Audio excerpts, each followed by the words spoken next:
I'd like to call this meeting to order, the City of Southfield regular meeting of May 9th, 2022. Madam Clerk, please call the roll.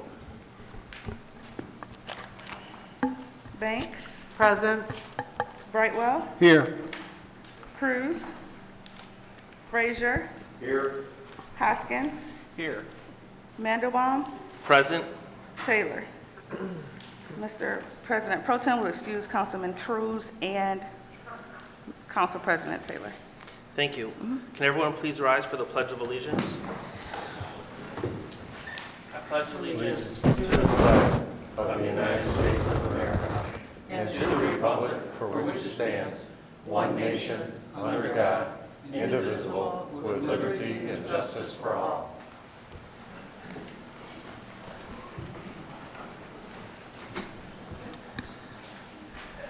Next, we will have our communications, and we have one person signed up for communications, which is Mr. Greg Keeler.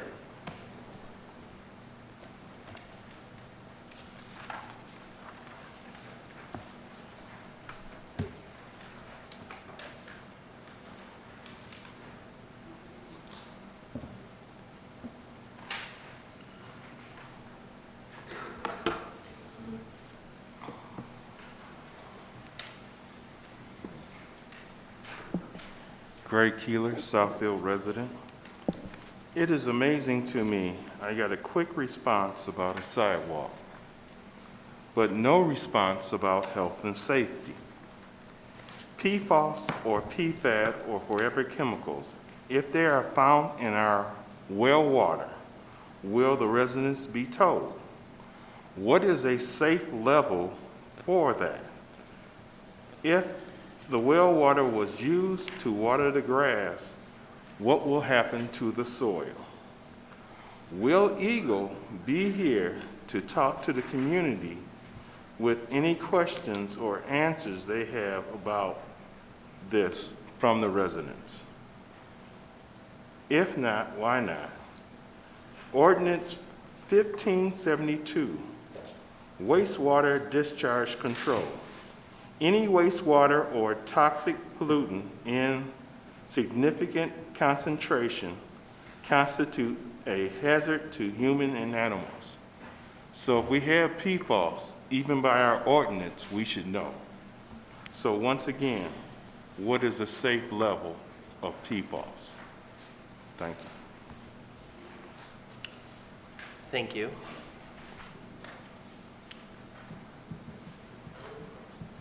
All right, and that concludes our communications for this evening. The next, we have our public hearing, which is public hearing of necessity and authorization of the city assessor to produce a final special assessment roll. Good evening. As council may recall that we were here last month to request council to approve standard special assessment resolutions 1 and 2 and to schedule a public hearing of necessity for tonight. Tonight, after the public hearing, we're requesting council approve standard special assessment resolutions number 3 and 4 and to schedule a public hearing confirmation of the special assessment roll on June 13th, 2022. And we have worked closely with the city assessor in verifying and establishing the roll. As you recall, the City Center Special Assessment District map was last updated in 2017, the boundaries of which are shown on the screen tonight. Originally, the district was created through the Principal Shopping District mechanism through the state in 1992. The district has grown to over 10 million square feet, about 1.75 square miles, and at its present configuration. Originally, again, the assessment was 1 cent per square foot of building area, and today we are asking for 5 cents per square foot for non-residential use. And the City Center has proactively utilized these funds in the development, promotion, and maintenance of the City Center area, including placemaking through capital improvements and investment, significant financial contribution to the construction of shared use pathways and sponsoring a bike share program, marketing of business and events, promotion of special events, and economic development initiatives. The budget itself is broken down into administrative support services, operating expenses and supplies, special projects and professional services. These are all consistent with our Office of Management budget for the various line items of the City Center's budget. Community event sponsorship and contributions, maintenance and improvements, and then finally land improvements, which are improvements over $5,000 and have a useful life of 1 year or more. So tonight, we're asking the council to hold the public hearing of necessity and to adopt resolutions 3 and 4 and to set a public hearing for confirmation of special assessment roll P-1174 for fiscal years 22-23 through fiscal year 26-27 for your June 13th meeting. And after the public hearing, I'd be happy to answer any questions that the council may have. Thank you. Okay. Thank you. This is a public hearing of necessity for the authorization of the city assessor to produce a final special assessment roll. I will now declare the public hearing open. If anyone would like to talk on this matter.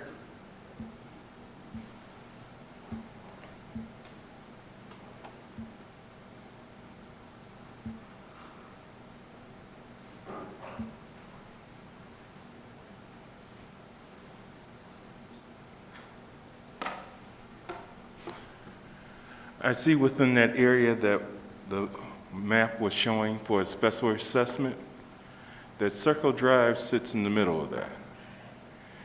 I don't think our assessment should go up because, one, we do not have a sewer line. That should have been put in there. Our property values are not going up, they are going down because of that problem. And until it is corrected and or fixed, it was supposed to be put in 1999 or 2001. They had done an alternative route. They have not done it in the last 20-some odd years. So I don't think we should be assessed anything as far as that, and our property should not go up. Thank you. Thank you. Is there anyone else who would like to speak on this item for the public hearing? Okay. Seeing none, the public hearing is closed. I just would like to respond to the public comment and just restate that the special assessment is for non-residential. So it's only business and commercial that pay the 5 cents per square foot. Residents do not get assessed at all. They do benefit from the improvements within the district. They're eligible to attend the many special events, the Eat to the Beat concerts, the Kimmy Horn Jazz Fest. They benefit from the sidewalks, the pathways, the bike share program. But residents are not assessed as part of this principal shopping district. Okay. Thank you. Council, do we have any questions? Ms. Councilwoman Banks? I do have a question. Did we change this map from the last time we saw it? Because I know I had questioned, why can't we go from Berg Road down to Civic Center Drive and all the way across? And I thought we couldn't because of the residential. And now as I'm looking at this, there are several residential properties within this district. And even though they're not going to be assessed, why would it not benefit us just to go down to Civic Center Drive and go straight across? Through the chair, this map was last expanded in 2017. And although it does incorporate some residents, it is primarily designed based on the business and commercial assets, the institutional assets, potential long-range zoning and planning. And it has to meet a certain threshold of development in order to be included in the principal shopping district.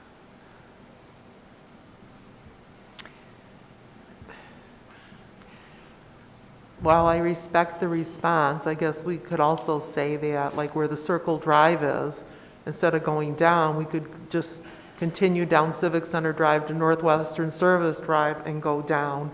You know, it'd still benefit LTU and everything, but for the record, I would just, I wish that it included Berg Road down to Civic Center Drive and across. And if there's ever an opportunity to expand it, I'd like to see that done, because it just doesn't make any sense. You have so many people in that area walking, and that would address the situation of the sidewalks, the bike paths, and, you know, like I said, we can use the same argument going from, I think that's Civic Center to Northwestern Highway versus going down by Circle Drive. Thank you. Councilman Brightwell? Mr. Crowe, I think I've sort of followed this. Just from a common sense standpoint and just from a layman's standpoint, is this one of those cases where a rising tide raises all boats? I mean, from a standpoint, if you're pumping money into this district, and if they're residential within the district, they are benefiting also from the improvements that are being done in the district. Oh, there's certainly, if you look at the redevelopment of Evergreen Road, Right. and access of all the neighborhoods to that, they're definitely benefiting from that. All the bike path that we've developed along Northwestern Highway gives the residents accessible, non-motorized access to all the businesses, to the library, to the municipal facility. And again, this is multi-layered on the master plan, the future land use plan, our zoning, and the principal shopping district as to the areas that we can reasonably assess.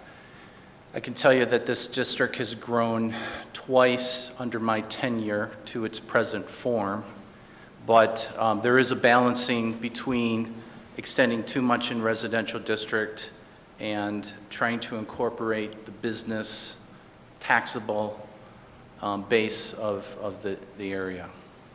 Okay, well, I just wanted to kind of, that's intuitively how I understand this. I just wanted to get out to the listening public and or individuals who are wondering why this is, how does this benefit the residents of the city of Southfield. So I just wanted to get that out. Yeah, and again, I just want to be clear that it's the businesses that are paying into the Sure. special assessment. We need more than 40% to agree or not object for this to go forward with the blessing of the council. They have continuously supported this from 1992, increases from 1 cent to 5 cents per square foot. They've supported the expansion of the district, and they see the benefits.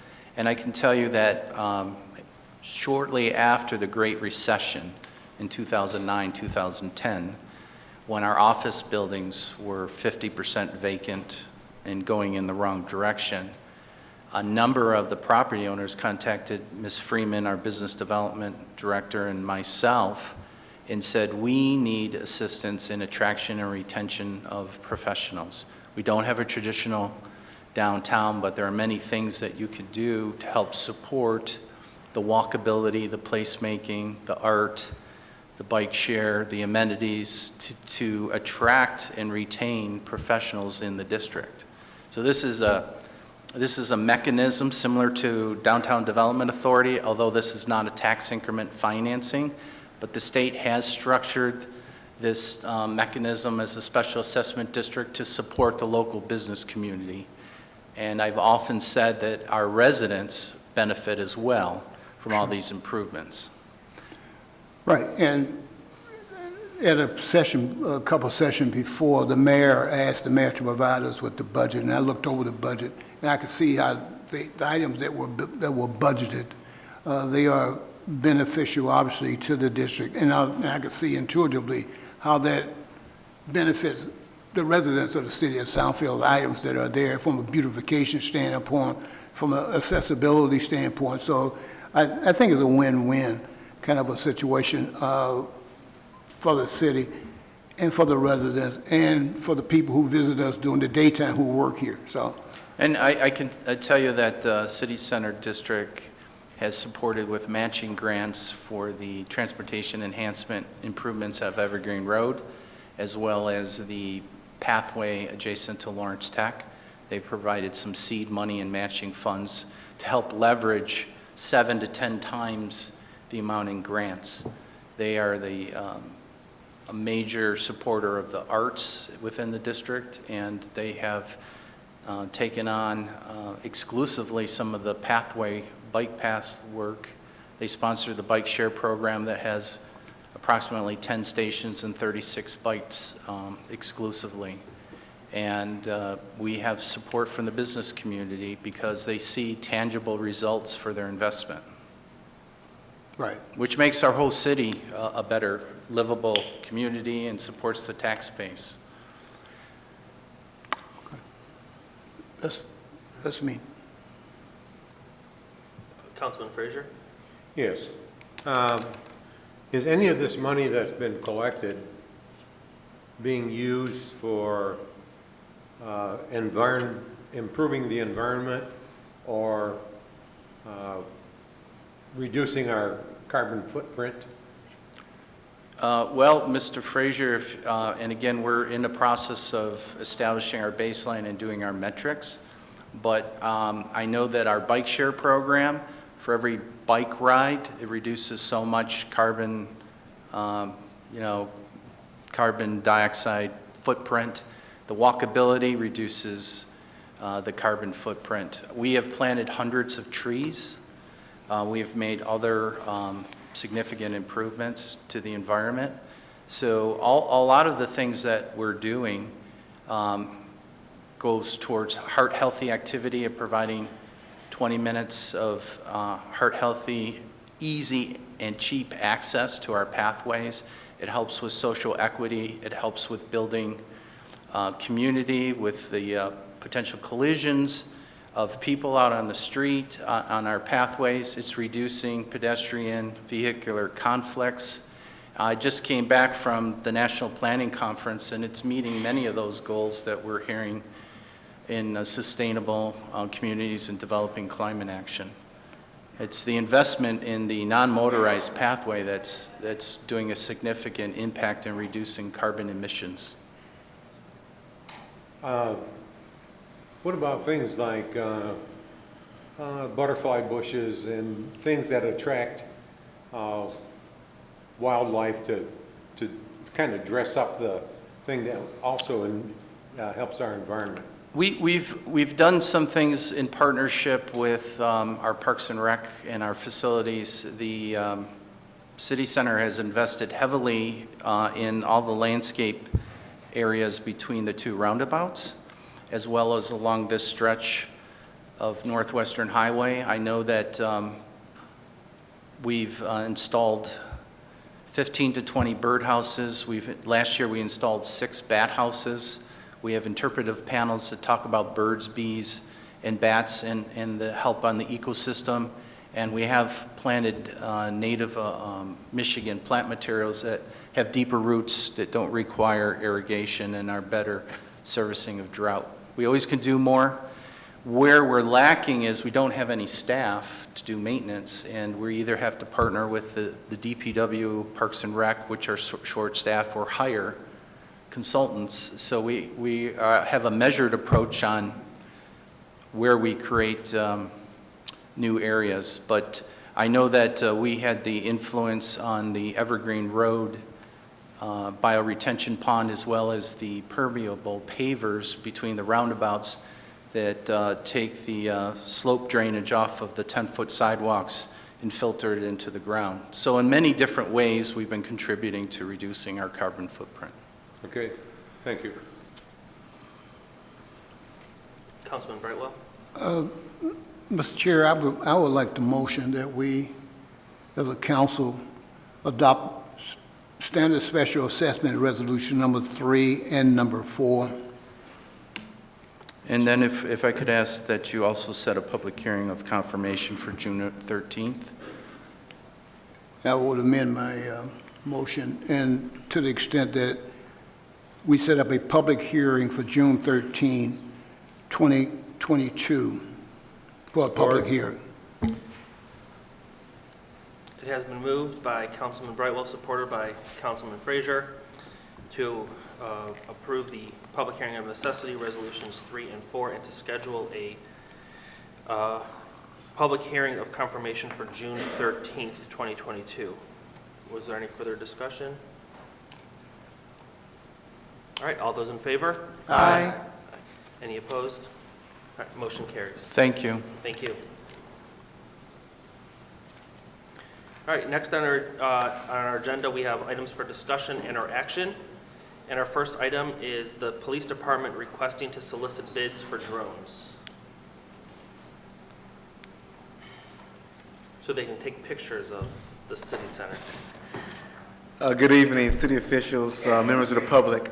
Yes, the Southfield Police Department is seeking authorization to purchase drones for our police department in the amount of 4 drones.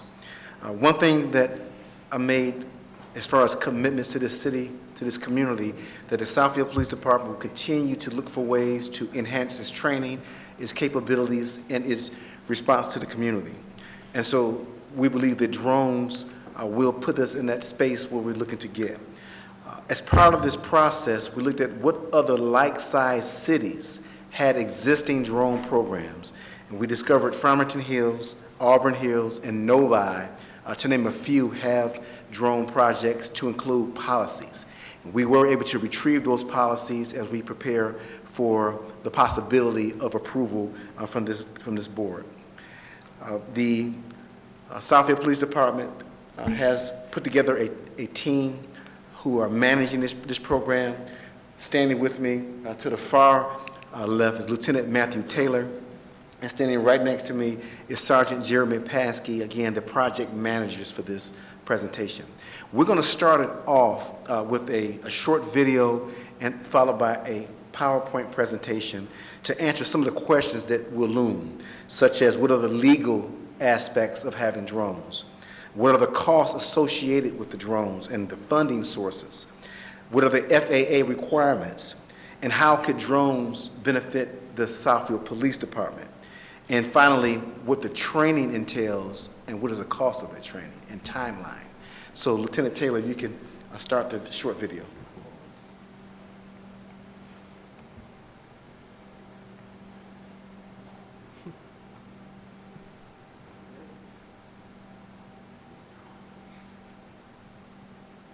Occupant heading eastbound on Entertainment Circle towards the amphitheater.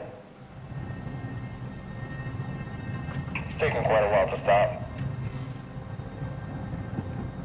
Modern policing can quickly escalate from routine traffic stops Have the vehicle stopped at the amphitheater? to potentially dangerous confrontations in seconds. By himself, this officer is at great disadvantage pursuing the armed suspect into this maze-like music venue. Fortunately, his department now has a new tool to gain situational awareness at the patrol level, the Skydio X2. Thanks to their AI-powered autonomous flight engine, Skydio drones can fly with minimal input from the operator, allowing any patrol officer to safely and confidently operate the drone, to immediately provide detail about the unfolding situation while additional backup arrives. This new ability for the officers to gain and maintain situational awareness without physically pursuing the suspect helps protect the safety of all involved. As patrol units secure a perimeter around the amphitheater, SWAT is notified and soon arrives. To search this large complex quickly, they deploy additional Skydio X2s. Using their Skydio controllers, SWAT drone operators are able to share live footage to a command vehicle via HDMI to quickly and easily bring the large first response team up to speed. The drone operators begin a systematic search of the scene. One operator peers down from a high orbit, looking for large movements using his color zoom and thermal cameras. Unlike manual drones that are limited to flying at high altitude, Skydio X2 can easily and safely fly down low, close to the ground, in dense, obstructed environments.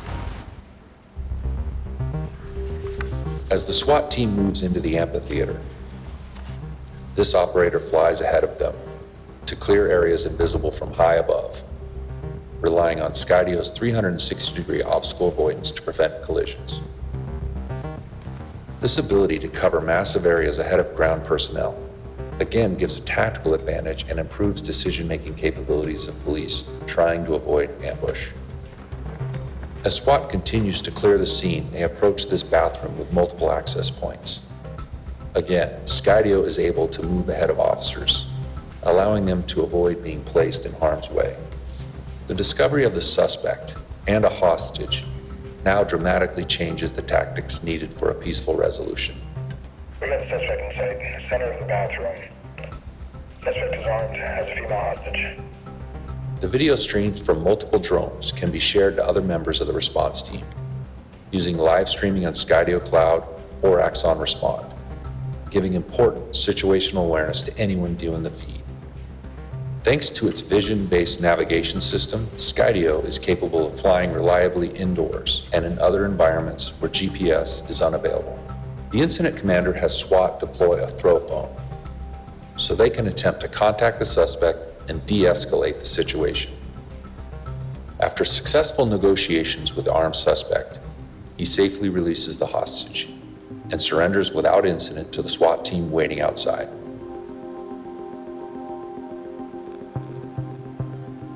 Skydio X2's ability to provide advanced situational awareness at the patrol, SWAT, and incident command level democratizes the collection of aerial intelligence across the force. Built upon unique 360-degree vision-based navigation and sensing, Skydio X2 reduces the training time it takes to turn any officer into an expert UAS operator. This ability to observe and report from great altitude or down at ground level gives police an amazing new tool to slow down confrontations, de-escalate tense situations, all while maintaining accountability and keeping both the public and themselves safe. Thank you. And now we will call upon Sergeant Jeremy Paskey, who will go down the PowerPoint. Thanks, Chief. Good evening. Like the Chief kind of touched on, law enforcement's always looking for new technology to safeguard lives and property, save time, and save money. And the drone program absolutely checks all these boxes. Drones are not a new technology. They've been around since the early 2000s. Within the last 5 to 7 years, they've been adopted by numerous police agencies who are finding great success with it. Like I said, safeguarding lives and property, saving time on scene, and ultimately saving money. A few objectives we want to touch on, obviously, is the use and capability of drones, our FAA requirements, a couple legal questions that always come up, obviously cost, and then some further benefits.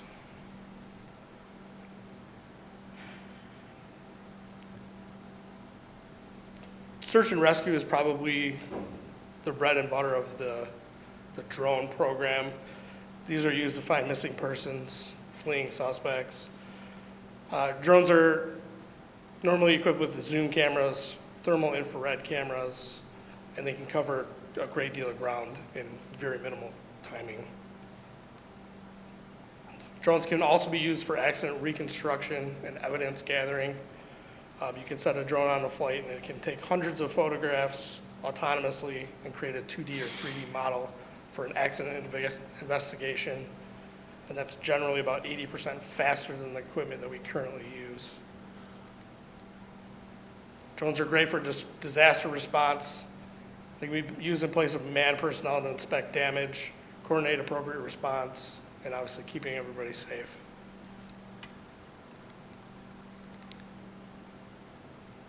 Drones are also used for crowd control, major event planning. Police can deploy drones for range of missions, such as scouting key areas for suspects, obtaining vital situational awareness to help with deployment tactics. They can be used to monitor crowd behavior and movement, and they're particularly useful, kind of like you saw in the video, for investigating potentially armed subjects while maintaining a safe distance. A couple other uses for the drones: supporting officers serving warrants, hostage negotiations, providing aerial backup to like K-9 officers conducting tracks, and then assisting other government agencies. The FAA has put this Part 107 certification for any commercial drone pilot to legally fly a drone for any commercial purpose. Our pilots would have to go through the Part 107 certification. Basically what that entails is it certifies you demonstrate and understand the regulations, operating requirements, and procedures for safely flying drones. And again, this is for any commercial pilot. It includes 16 hours of classroom instruction, which will be taught in-house. Then the individual officers will be required to take the FAA Part 107 test at an authorized testing site. There are 2 of those authorized testing sites within the city of Southfield. Our certification is good for 2 years. There is no cost for us to recertify. And then the recertification is done on an online process, so you don't even have to go out of house to do it. A couple legal answers that come up to questions we normally get. A drone is not going to be used to surveil an individual or their property for evidence without a search warrant.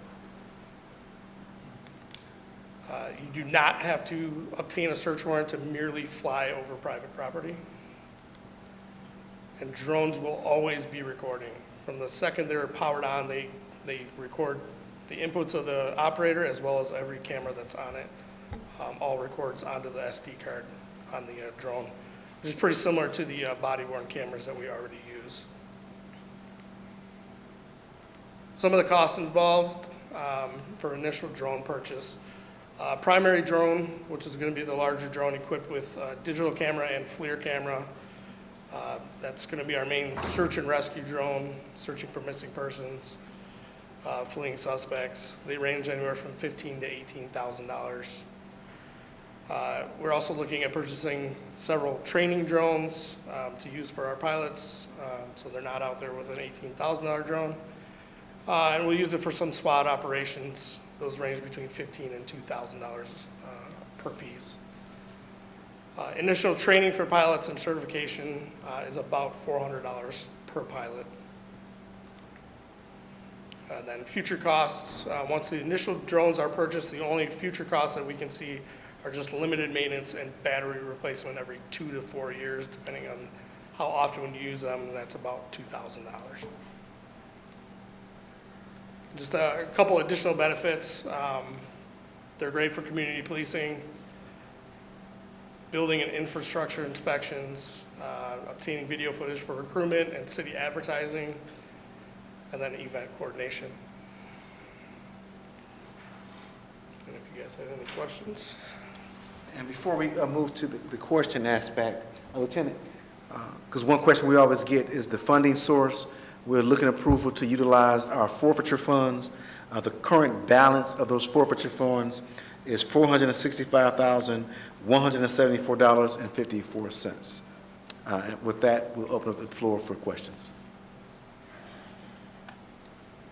Councilman Brightwell? Thanks, Chief. I think since you've been here, I would always ask about the forfeiture fund, the balance, so I'm glad you provide that number. What is the length of training? I know you indicated 16 hours of this and that. What would be the length of training for an individual? So for the time we implement this, the 16 hours, like I said, we have an instructor that's going to come out to us, teach us the Part 107. You're a couple weeks from start to being actually certified. Okay. It seems like, just looking at the video, this is going to require some intricate training to have a vehicle inside of a building moving around. So how many people do we propose to have trained with this capability?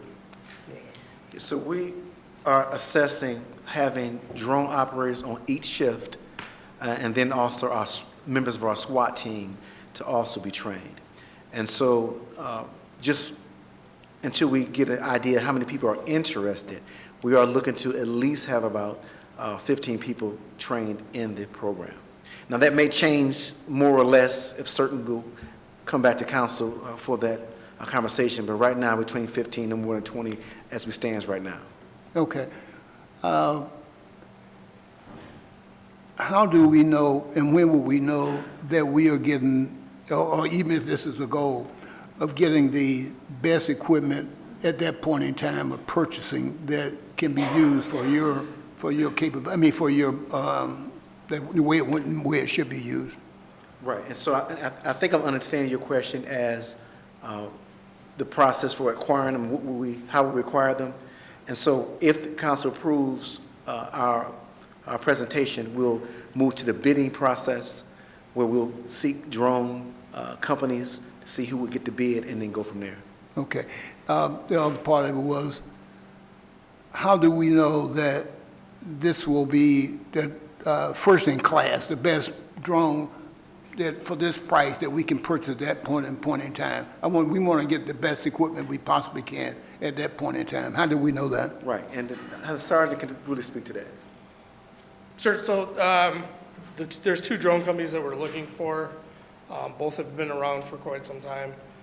The one drone manufacturer, the drone that we're looking at is the latest and greatest. Literally came out last month. And they have a shelf life, kind of like a cell phone would, where they continuously update even their software. So if we bought one today and 3 years from now, even if they came out with new technology, they would implement that into the drone currently, just like you would update a phone. Okay. All right. This is my last question. Just from a legal standpoint, I'm assuming that anything that a drone gathers from flying around is similar to what a policeman would gather by flying a helicopter. So anything that's legal for a helicopter would probably be legal for the drone? Yes, sir. Okay. So you're speaking of the open view aspect, so yes, sir. Right. Okay. Thank you, Mr. Chair. That's it for me. Okay, thank you. Councilwoman Banks? Thank you. How many primary drones are we going to be purchasing? Yeah, and so the most expensive drone being that drone that ranges between $15,000 and $18,000, we're looking to purchase one of those to start our program. And then an additional 4 training drones for a couple of reasons. One, we do anticipate a high volume of officers who will be interested in the program. Certainly we'll vet to see who would actually get the jobs. But when it comes to the actual training process, we figure we need at least 4 drones to keep the training fluid and moving, and then calculate the possibility of accidents where we will not be able to have our program stopped because we only had a few drones, but rather keep moving with those additional drones. Okay, so the amount of money you're requesting, we don't even have the bids yet, and it just seems like everything's coming in a lot more expensive. Is that enough? Or are you, I mean, Yes, so we anticipate when you talk, yes, I'm sorry. To include training, we anticipate the entire project costing roughly $35,000. But Okay. again, we'll know more answers once we come before you after the bidding process has concluded. Okay, thank you. All right, Councilman Frazier? Yes. First of all, how large are the drones that you plan to purchase? So the large search and rescue drone is about 2.5 feet by 2.5 feet. The smaller ones are about 1 foot by 1 foot. Smaller ones are, pardon? About 1 by 1 feet. How sturdy are they?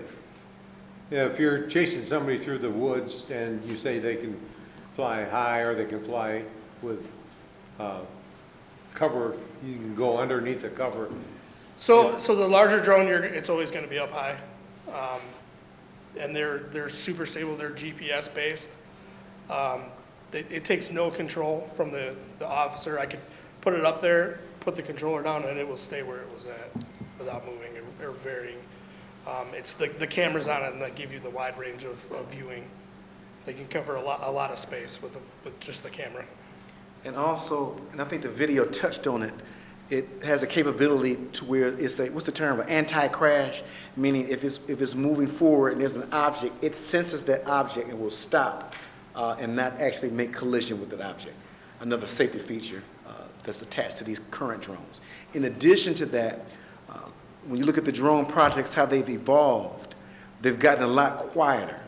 When the drones first were dispatched or deployed, they were very noisy, and you could hear them from a very far distance. But the current drones are very quiet, which enable us to have that presence to, as you saw in the video, enter a space without that suspect actually knowing it's there for quite some time.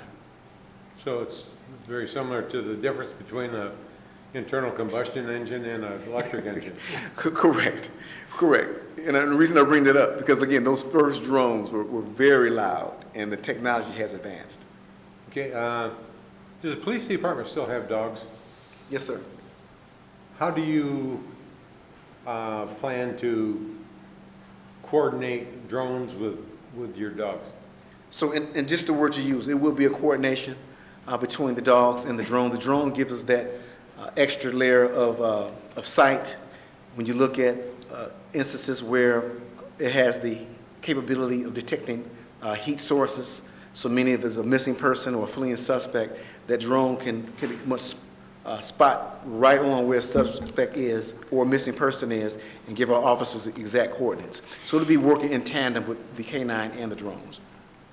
Okay, are your drones going to have, I know they have telescopic cameras, but do they have night vision? Yes, sir. And Thermal imagery, light, night vision, yes. okay, then I presume that that's one of the features of your drones that every few years it gets upgraded as they improve the night vision cameras or the Yes, sir. cameras themselves. I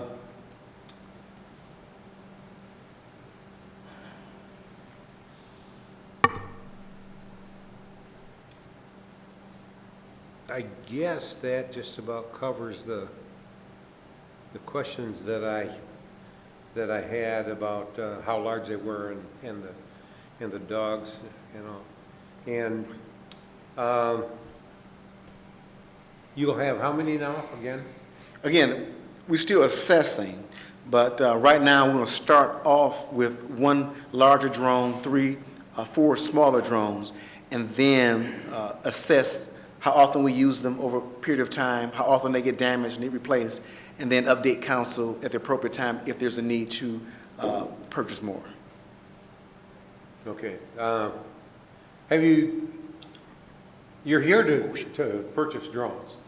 Now, is this because drones is a coming thing, or do you feel that there are crimes that have been committed that if you would have had a drone, it would have either helped you capture the thief or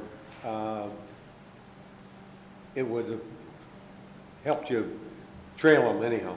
Yeah, so 2 answers to that question. We've also had in our elder population, individuals wander off of group homes, and have we had a drone, we'll be able to deploy that very quickly, look at some of our wooded areas. We all know we got a lot of wooded areas in our city, and with that thermal imaging, we'll be able to detect a person out in the woods.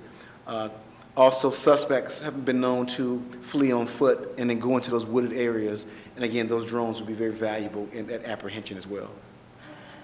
Okay, the reason I asked that last question is, I want to make sure, or as sure as I possibly can, if I vote for this, that it's not just a toy that the police department has.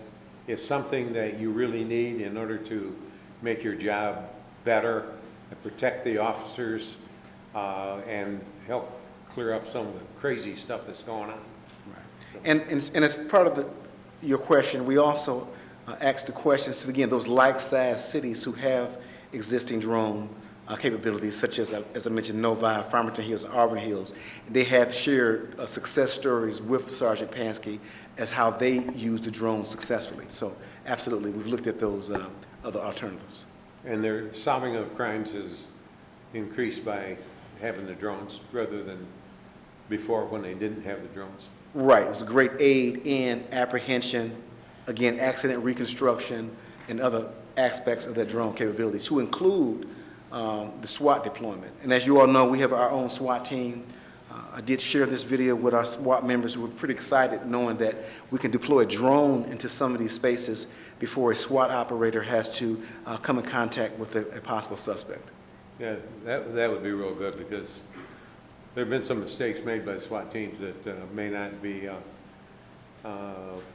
not happen with, if you had drones and you could talk to the perpetrator and tell them, all right, we know where you're at, we got you nailed, so just lay down your gun and walk out.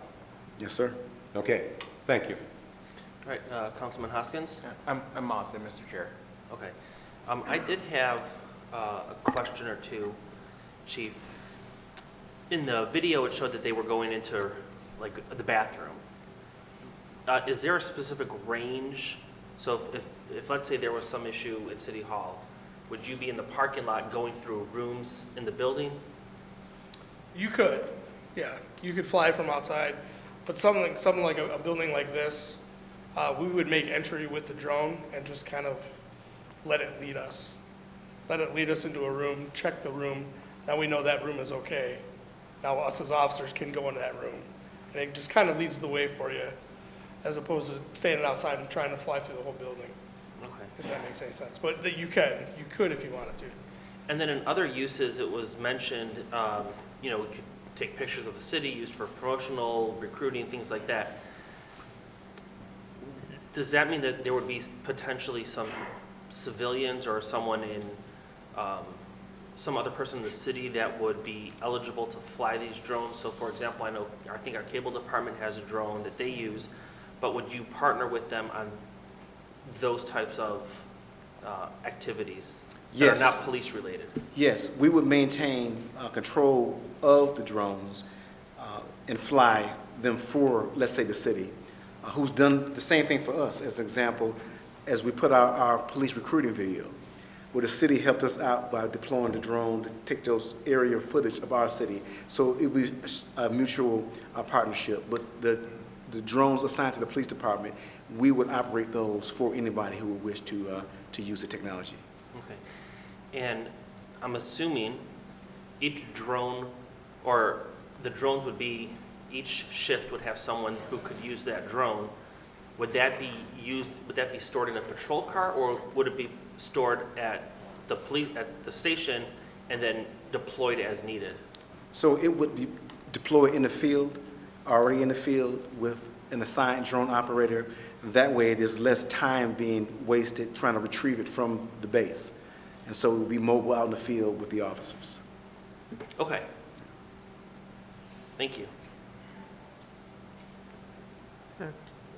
Ready for a motion, or? Sure. Okay, I move that council authorizes the solicitation of the bid process for the purchase of 5 drones and training for the Southfield Police Department. Support. It was moved by Councilwoman Banks, supported by Councilman Frazier, for the police department request to solicit bids for drones. Any more discussion? All in favor? Aye. Any opposed? Motion carries. Thank you. Thank you. Thank you. All right, next we have our West Nile virus prevention funding assistance. And for anyone who happened to stop at the table outside, there's some mosquito repellent wipes that you can take. Good evening, everybody. I'm Brandy Slacek. I'm the city's stormwater manager. And talking about our annual West Nile virus or West Nile prevention funding assistance through Oakland County. This is our 22nd year of doing this program. So I'm sure you're familiar with it. This year, Southfield, as in the past, is eligible to close to up to $10,000 for our prevention program. As years in the past, our program consists of putting larvicides into the city-owned catch basin, which they're basically mosquito dunks that kill off the larva that the West Nile virus breeds. So thus reducing the population of that type of mosquito.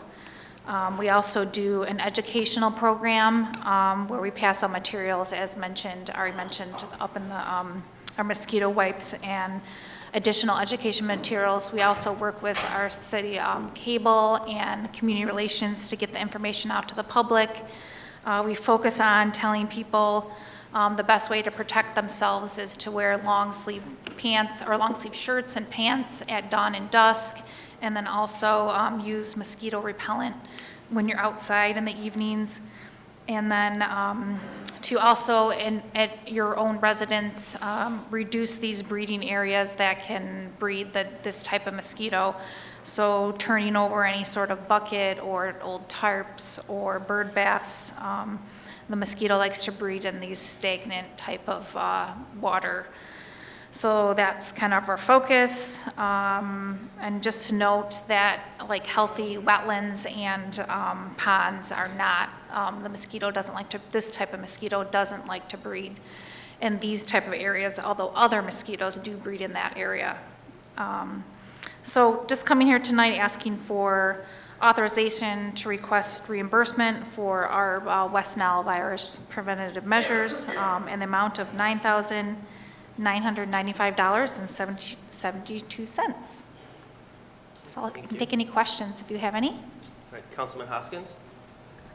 Yeah, and you might not know the answer to this, but I'm just curious, do you know what was going on in 2002 and 2012? Because for some reason the... With the information that I gave you, let's see.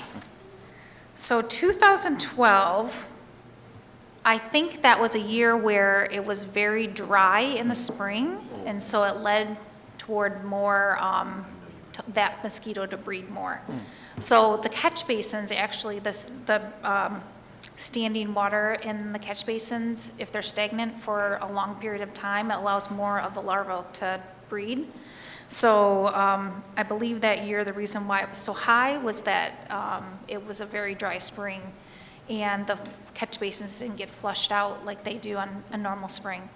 And then 2002, that was the original date when they kind of confirmed that type of mosquito coming into our general area. And that type of mosquito actually kind of moved from the East Coast to the West Coast. And those first years of that type of mosquito being, coming into existence was when we had a big spikes for that. So hopefully that answered your question. It does. Okay. Yeah, we're about, it seems to be happening every 10 years. So hopefully 2022 is going to be the year we stop this little cycle here. Right. I mean, we'd had a really rainy spring, so fingers crossed. That's all I had. All right, Councilman Frazier? Yes. Do we really have a West Nile virus problem in Southfield? So the county does, look at this as an issue still, even though, obviously with COVID, we have major issues with that coming into play here and focusing money on this program. They still think it's a reasonable thing to focus money on, just because it does prevent, this type of mosquito from breeding and, potentially prevent someone from either dying or getting sick. So the mosquito also can infect a person, which would make them potentially sick, kind of like cold and flu symptoms, but not necessarily die from it. So there are definitely concerns with, someone getting sick that might be immune compromised and having a longer lasting sickness, maybe not leading to death, even though these numbers are pretty small. But still, the prevention is something that they think is a good thing to do, and they think that, doing this program actually has helped in throughout the years. So we do have some records that justify what we're doing, because it has caused some sickness in not only Oakland County, but in Southfield? Correct. Is that? Yeah, and they originally were doing like blood testing of people that came into the hospital and got sick, and you could, they could track it by that. They don't do that with everything now, unless they're trying to come up with a reason why this person is sick. But they were finding instances all throughout Oakland County. I don't know if we've actually looked at tracking specifically in Southfield, but within the hospitals in the area, they were finding people that were infected with the disease, or the virus, I guess. I know mosquitoes breed and grow in standing water, and you addressed that. How do you handle the standing water in the drains at the street drains? Curb drains? So typically, if there's standing water within a ditch line or something like that for more than 7 days, because it takes the larva like 7 days to reach adulthood, if it rains within that 7 days, that water would be washed away, and once the water it doesn't even have to leave the whole ditch, but if it's moving, then it basically kills the larva. So if we had standing stagnant water in a ditch line for more than 7 days, DPW potentially goes out there and puts them in the ditch line, and I know we've done that for certain areas. But in the spring, we don't typically get a rain we typically don't have a week that there's no rain and there's standing water in a ditch line for that long. Because seems to rain every day except for this week. But yeah, so they will treat those ditches if there's standing water, on a regular basis. Now, do you have them on a list, the ditches? Do you have them on a list of places that need to be treated? Or does the resident have to call in and say, hey, well, all of a sudden I've got a lot of mosquitoes in my property? Right, I actually will ask DPW that question, but they go out in a section at a time. So if the section has areas with ditches, they should be putting it within those ditch lines if it hasn't rained for a week. But I will confirm with them and see, how they do. I just know that they do it by sections. Okay, and the last question I have is, whatever you do to destroy either the larva or the mosquitoes that may carry the disease, is that harmful to birds? No, actually, the larvicide was, developed to only attack the larva of the mosquito. So it doesn't affect any other animal. And most mosquitoes, although they're a nuisance, are not, disease-carrying type of mosquitoes. So we don't want to kill all of them because it would, cause an issue with our ecosystem. So we focus on this, it's called the Culex pipiens type of mosquito that carries the West Nile virus, and those tend to only breed in the stagnant water, whereas other mosquitoes do not. So it's really kind of focused only on that type of breed of mosquito. And we can tell those mosquitoes from other mosquitoes? Well, they do, Oakland County does testing of different pools throughout the county to test for that type of mosquito.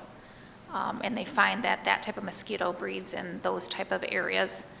The larvicide itself would kill other mosquitoes as well, but when they're actually doing some of those test pools, they're not finding the larva of the other types of mosquitoes.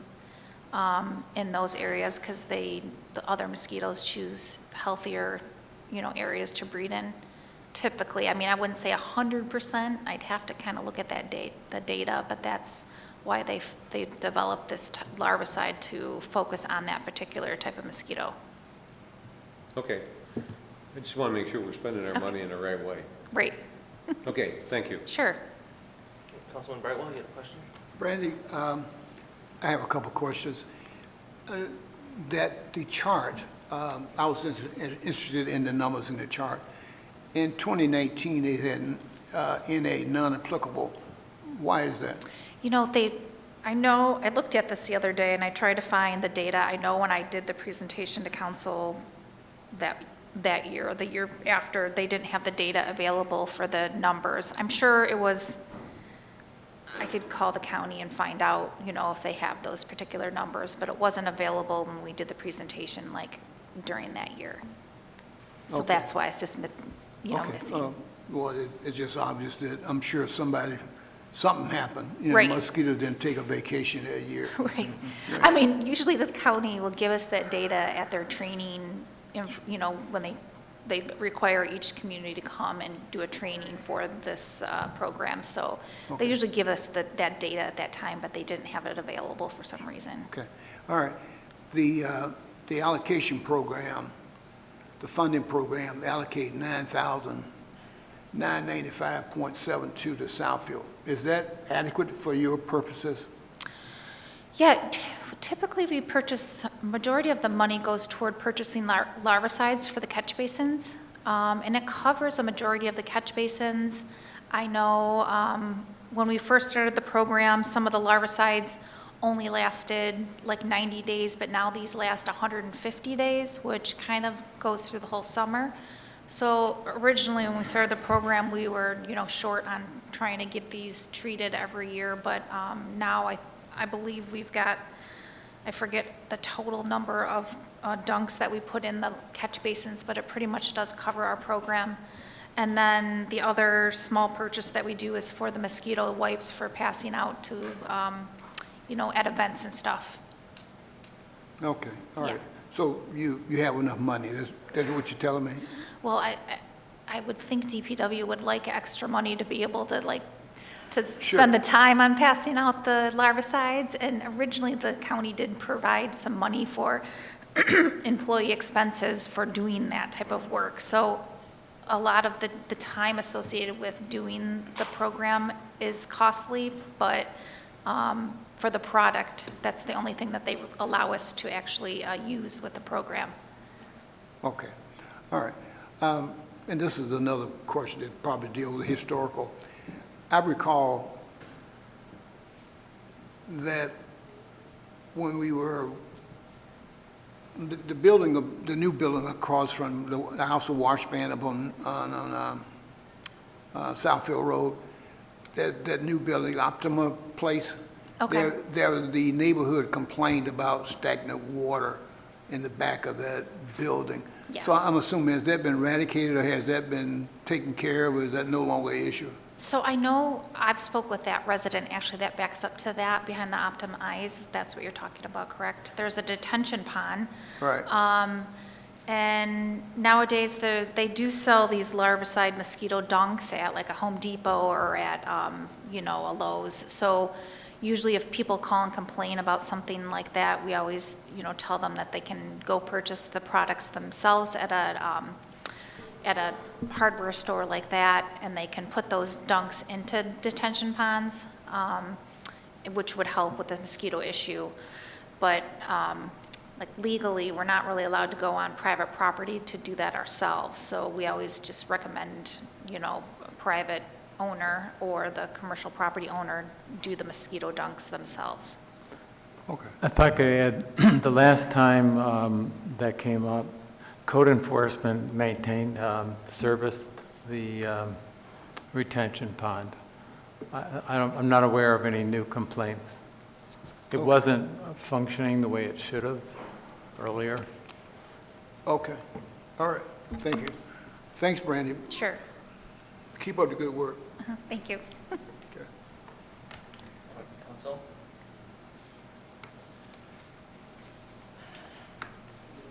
resolution? Yep. Okay. No, go ahead, go ahead. Okay, my request that council adopt a resolution designating and authorize the stormwater manager as the agent to request reimbursement for city mosquito control activities under the Oakland County West Nile virus program. Support. It has been moved by Councilwoman Banks, supported by Councilman Brightwell, for the authorization for the West Nile Prevention Funding Assistance through Oakland County. All those in favor? Aye. Any opposed? Motion carries. All right, thank you. Thank you. Before we move to our next item, I just wanted to do a housekeeping note that, and inform the public that our closed session for this evening has been canceled. Thank you. All right, Mr. Crode? Yes, and before I go to my next item, I wanted to follow up with a question that Mr. Frazier had. I didn't have at the tip of my tongue, but an interesting fact about walking and biking. For every gallon of gasoline you save avoids 22 pounds of CO2 emissions, and every mile you walk burns an average of 100 calories. Avoiding just 10 miles of driving each week would eliminate about 500 pounds of carbon dioxide emissions a year. Wow. So there's heart-healthy benefits of walking, but if we just reduce those short trips, and most trips, vehicle trips are less than 3 miles, so that trip to the grocery store, the convenience store, or to drop something in the mailbox, if we did 2 miles a day, 5 days a week, we could have a significant impact on the reduction of carbon dioxide. And more facts will come later, but I thought that was interesting to point out that our investment in our pathways and sidewalks have multiple benefits. With that, just got a queue up here from the police department. So our next item for discussion only is a presentation and discussion regarding rezoning request, special use request, and site plan review request of Design House on behalf of the owner, Finitech LLC, for a new gas station with convenience store proposed to be located at 28681 Northwestern Highway on the southeast corner of Northwestern Highway and Franklin Road.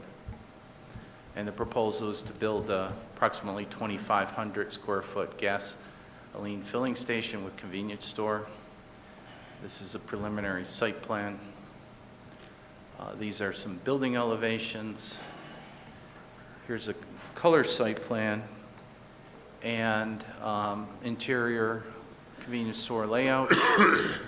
This illustration incorporates their art requirement, which is a mural proposed on the actual pavement area. And with that, I'd like to ask the petitioner and his representatives to come up and give you more details about their proposed project. I believe the site is mostly vacant at this time, and I'll be happy to answer any questions that the council may have after their presentation. Thank you.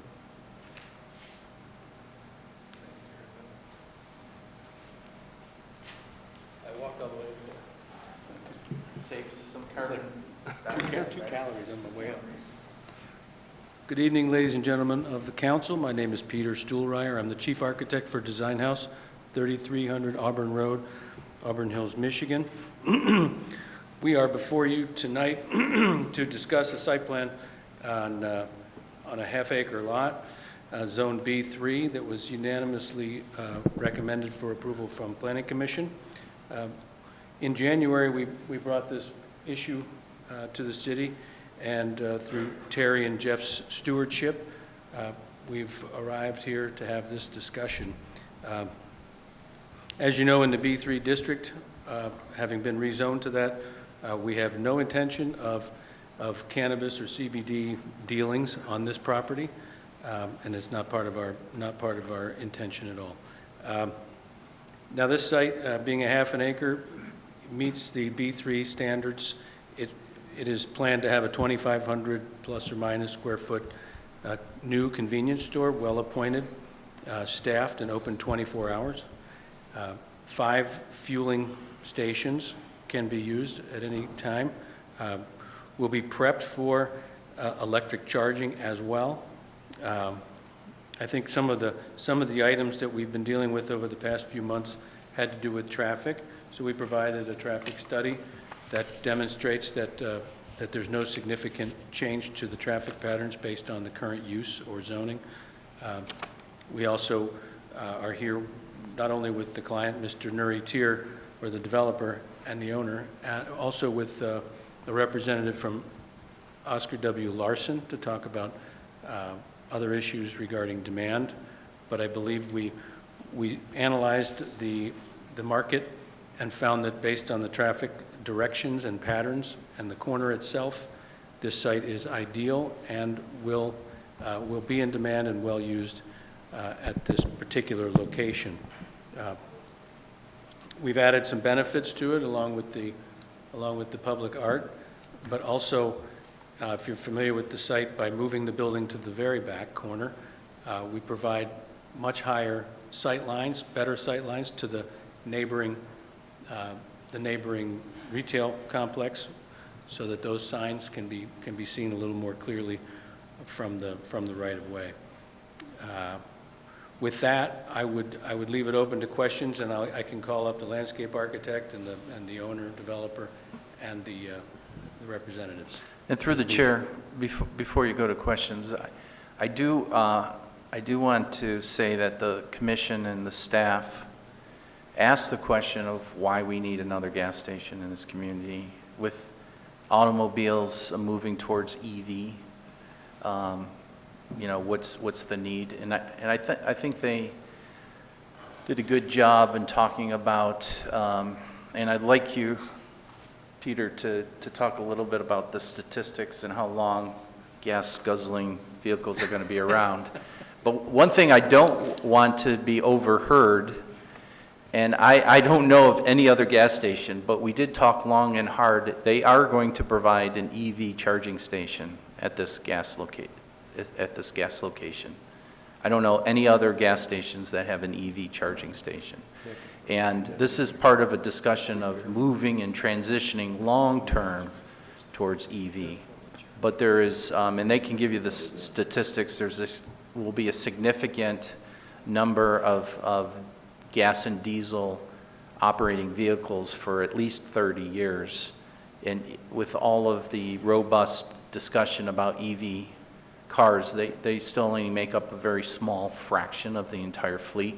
And if you could just speak to that a little bit before we go into questions, because we did not just take this for granted. We did not just say, here's another gas station, let's approve it. We slowed it down. We had a traffic impact study that the commission requested, and we did ask for some statistics about EV versus gas automobiles and long-term and short-term usage. So if you could address that first, and then we'd be happy to answer any questions that you have.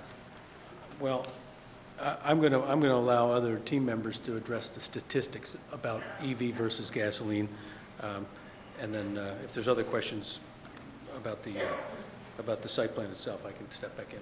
Thank you. Good evening. My name is Jeff Forsyth. My residence is 10690 Tamarind Boulevard, Holly, Michigan, and I represent the Oscar W. Larson Company. This past April, the Michigan Petroleum Association had a meeting talking about EVs and how they're going to affect the petroleum industry going forward.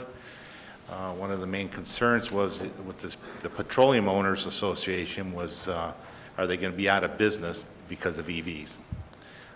They had an expert there at the meeting who was saying by 2029, only 10% of the vehicle population will be EVs. So in the United States right now, there's 315 million registered vehicles, mostly gasoline. And so if you think about in 10 years or 2029, 7 years, that basically you're going to have about 30 million of them will be EV vehicles throughout the United States. And they're also looking at their there will approximately be about 500,000 EV chargers in that period of time as well. So it's something that's coming. Will it replace the combustion engine? It doesn't look like that it will. So, and that was their study, and that's what it's shown. So.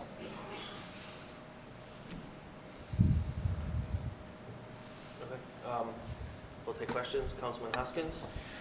No, I'm glad you guys brought that up, because that was the first thought I had about, as we were about to put a new gas station, us transitioning and reducing our carbon footprint and transitioning the EVs. So I'm glad you brought that up. I'm just curious, what kind of EV charger are you going to put there? Fast charger or what? There'll be level 3 fast chargers. Okay. We just put 2 of them in at 9 Mile and Farmington at that new Amoco that's there on the corner. And it gets used quite a bit. So that's what they're going to put in, fast chargers. 80% of the vehicle could be charged within 15 to 20 minutes. Oh, okay. So it's pretty fast. Yeah. All right, that's all I have. Thank you.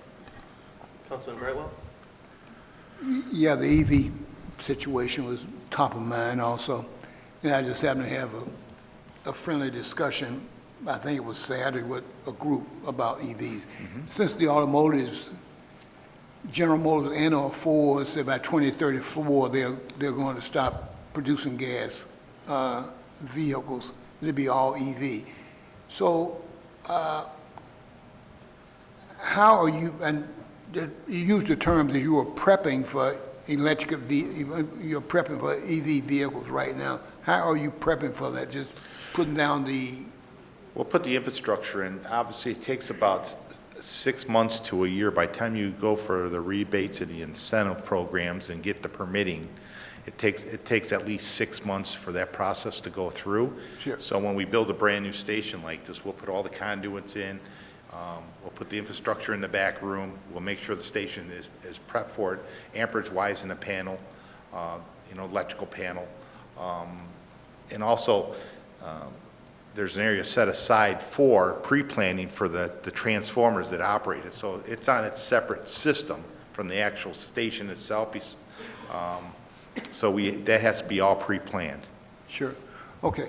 Now, just from a standpoint, I'm not deep into the longevity of combustion engines, but if the automotives are going to stop making those vehicles, and they will be exclusively dealing with EVs, and I understand that the low-income people, it's going to take a time for them to get rid of their cars, but you indicated that it will be 30 years before we would be completely out of combustion engine? I don't know that you're ever going to be out of it. As long as there's a market for combustion motors, and unless they make the EV so that it can tow, at distances, like for freight trucks and stuff like that, I don't know that it'll ever be out, just because the big three are talking about how they're going to go completely. As long as there's a market, there's going to be someone producing a gasoline combustion engine. Okay. All right. Well, I won't get deep into that, because this is your business decision to do what you want to do. I mean, do what you're doing. So it's a business decision, and I can't necessarily get into futuristic demand. So, but that's it. Thank you. That's my question. All right, Councilwoman Banks? Thank you. I'm trying to visualize what corner this is on. Is there also a convenience store on this triangular piece of property? Yours is vacant, right? Yeah, this site is vacant, but if you recall, we had the owner that had the ethnic restaurant that was expanding for their liquor license. That's located in the shopping center immediately adjacent, which is in the background here. Taste of Ethiopia? Ethiopia, yep. And the new townhomes are being built right across the street on Franklin Road, shared development. But this current parcel is vacant. So what side of, I'm sorry, I can't visualize where this is at. So this is. Can you give me some other landmarks? This is Franklin Road. This is Northwestern southbound. This is the Taste of Ethiopia on this plaza back in here. This is Northwestern Highway, this is Franklin Road. The Taste of Ethiopia is located right here. And then Shared Developments, new townhomes are located right on the turn here. Is there a gas station on the opposite corner? There is a gas station on the north side. On the north side? Yeah. Okay, so not on the south side. And then how large, or, what is the size of the proposed convenience store? Approximately 2,500 square feet. And what are you proposing to sell in the convenience store? I'll welcome up the owner to answer the operational questions. Good evening. My name is Adam Tier, 2594 Hunters Bluff, Bloomfield Hills. What we're going to have in the convenience store is just the normal gas station, cooler products, like ready food. We're not going to make food there, but you're going to have all kind of, whether it's we're going to have obviously the cooler and all the products in there, candy, energy products and all that, There's not going to be any beer and wine or liquor or anything, so it'll be like just very nice gas store inside. Okay, so there's not going to be like a proposed little restaurant? Some of the new gas stations have little restaurants attached to it, or? We're not going to have a restaurant. No, we're not going to make food in there. Okay. It's going to be already like, Just prepackaged prepackaged. foods and Okay. drinks. I like the design, I think it's interesting, and I'm glad to see that you're going to be having charging stations there, and as excited as I am about the electric vehicles, I think we're still a long ways away from almost everyone having one. So I think we're going to have gas around for a long, long time, because everyone's not going to be able to afford it. And, at the rate they're going, trying to get them on the road, it's just at it's a very slow pace right now. So, okay, thank you. All right, Councilman Frazier? Yes, I know you probably won't be able to answer this question, and it's not a trick question, but if you can answer it, I'd appreciate it. Right now, the fuel tax, gas tax, is part of our funding to fix our roads. It's the Act 51 money coming out of Lansing. Mm-hmm. Do you know how the electric vehicle taxes are going to help us fix the roads? Well, they're dealing with that now to figure out how they're going to tax it. Whether, they're going to tax, because they charge per kilowatt minute or per kilowatt hour. So they're figuring that now, and that's going through Lansing now to figure out how they're going to tax it. So I would think probably within 6 or 8 months, they'll have a decision on how they're going to do that. You're very positive. Well, it's been going on for a while, so. Yeah, my next question is, actually is for Terry. Yes. As the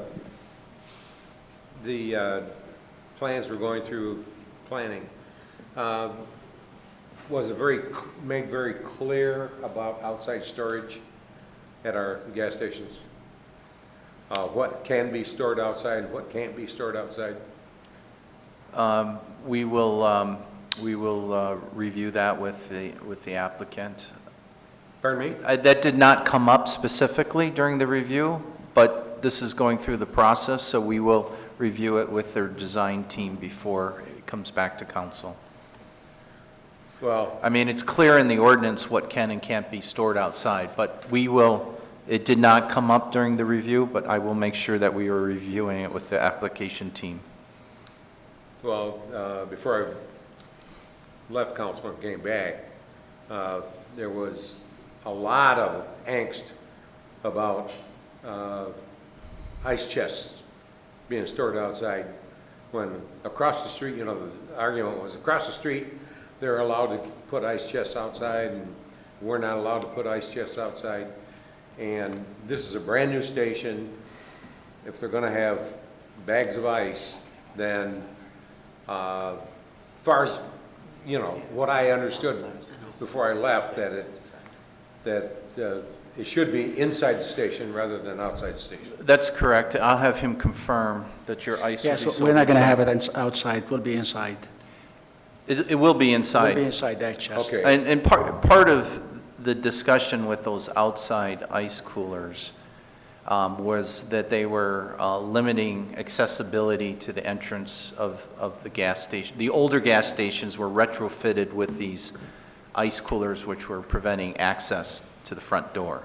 That was part of the issue. For handicap, Yes. yes. But now, the newer ones with the new coolers, he just confirmed they'll be providing that from the interior.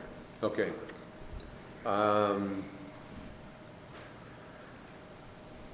I think that's all the questions I have. Thank you. Okay, Mr. Mayor? Yeah, I love the graphic, so I'd like to know how it's going to be applied, paint-wise and... So, that's a very good question. I am working with a professional muralist out of Ferndale right now on getting the specifications for this and finding out the exact pavement that we're going to use, if it's concrete or asphalt, or what's best for his section for traffic and things like that, and then what specification of paint he might use, whether it's an epoxy or two-part epoxy or something like that with the right slip resistance ratios and things like that. But right now, that's a discussion being had between him and I.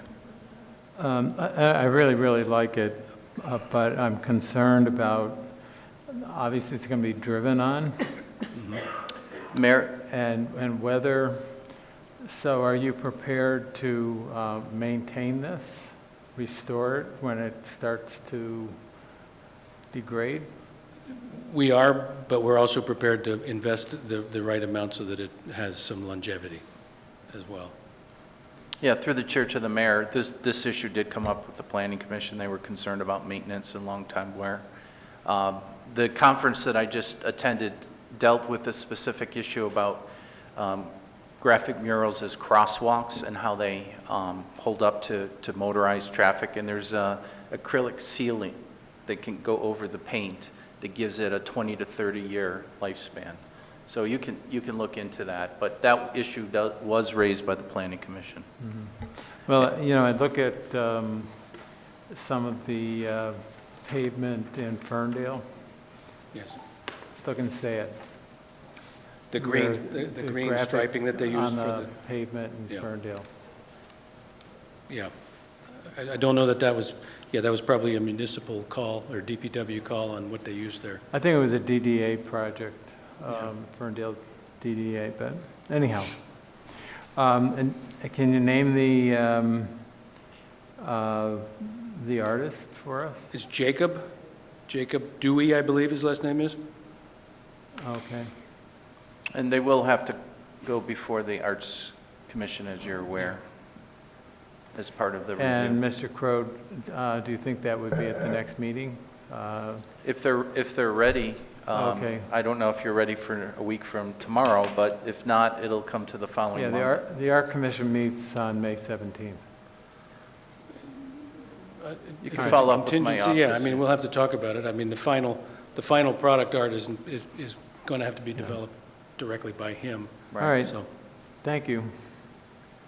All right, I did have one question. You said there's going to be, with the EV charging station, it's going to be one or two? I believe it's a two-charger on a single pole, but you can answer that. Yeah, so we'll start off with one, but there'll be the infrastructure. If they need to add a second one, they can do that. So the fast chargers now are 125 kilowatt chargers. They can charge two cars or a single car at 125 kilowatt, or single at 62.5 each car, two at one time. So, but there will be an infrastructure, so it's just if we add a second one on. The problem is getting the product as well. So we're lucky to get one, but we can put an infrastructure in to put a second one. Can charge two cars at a time? That is correct, at the same time. Okay, perfect. Council, any other questions? I do. Yep, Councilor Brightwell? I had interest in the mural also, and I think that's a very nice touch. And as a matter of fact, I think it will go a long ways to ingratiating the citizens, because to do something like that, that would be worthy of a drone photo. It could be going to one of our local publications, as long as it was not advertising a vendor. But the picture itself is, the artwork is intriguing, and I think it go a long ways to get a positive response from the citizens of the city. That's it. Thank you. Okay. Mr. I'd Mayor? like to add one more thing, if I may. We have a perpetual maintenance agreement. The rendering here is gorgeous. It'll dress up that corner. I would just ask that you make sure that it stays that way, that the mobile station, we have one, I think, exemplary gas station in this city as far as beautification, and that's the mobile station at 13th and Southfield Road. The bar is set with that station. The way that owner keeps that property up, heads and tails over every other gas station in the city. Thanks. I have one other question for Mr. Crode.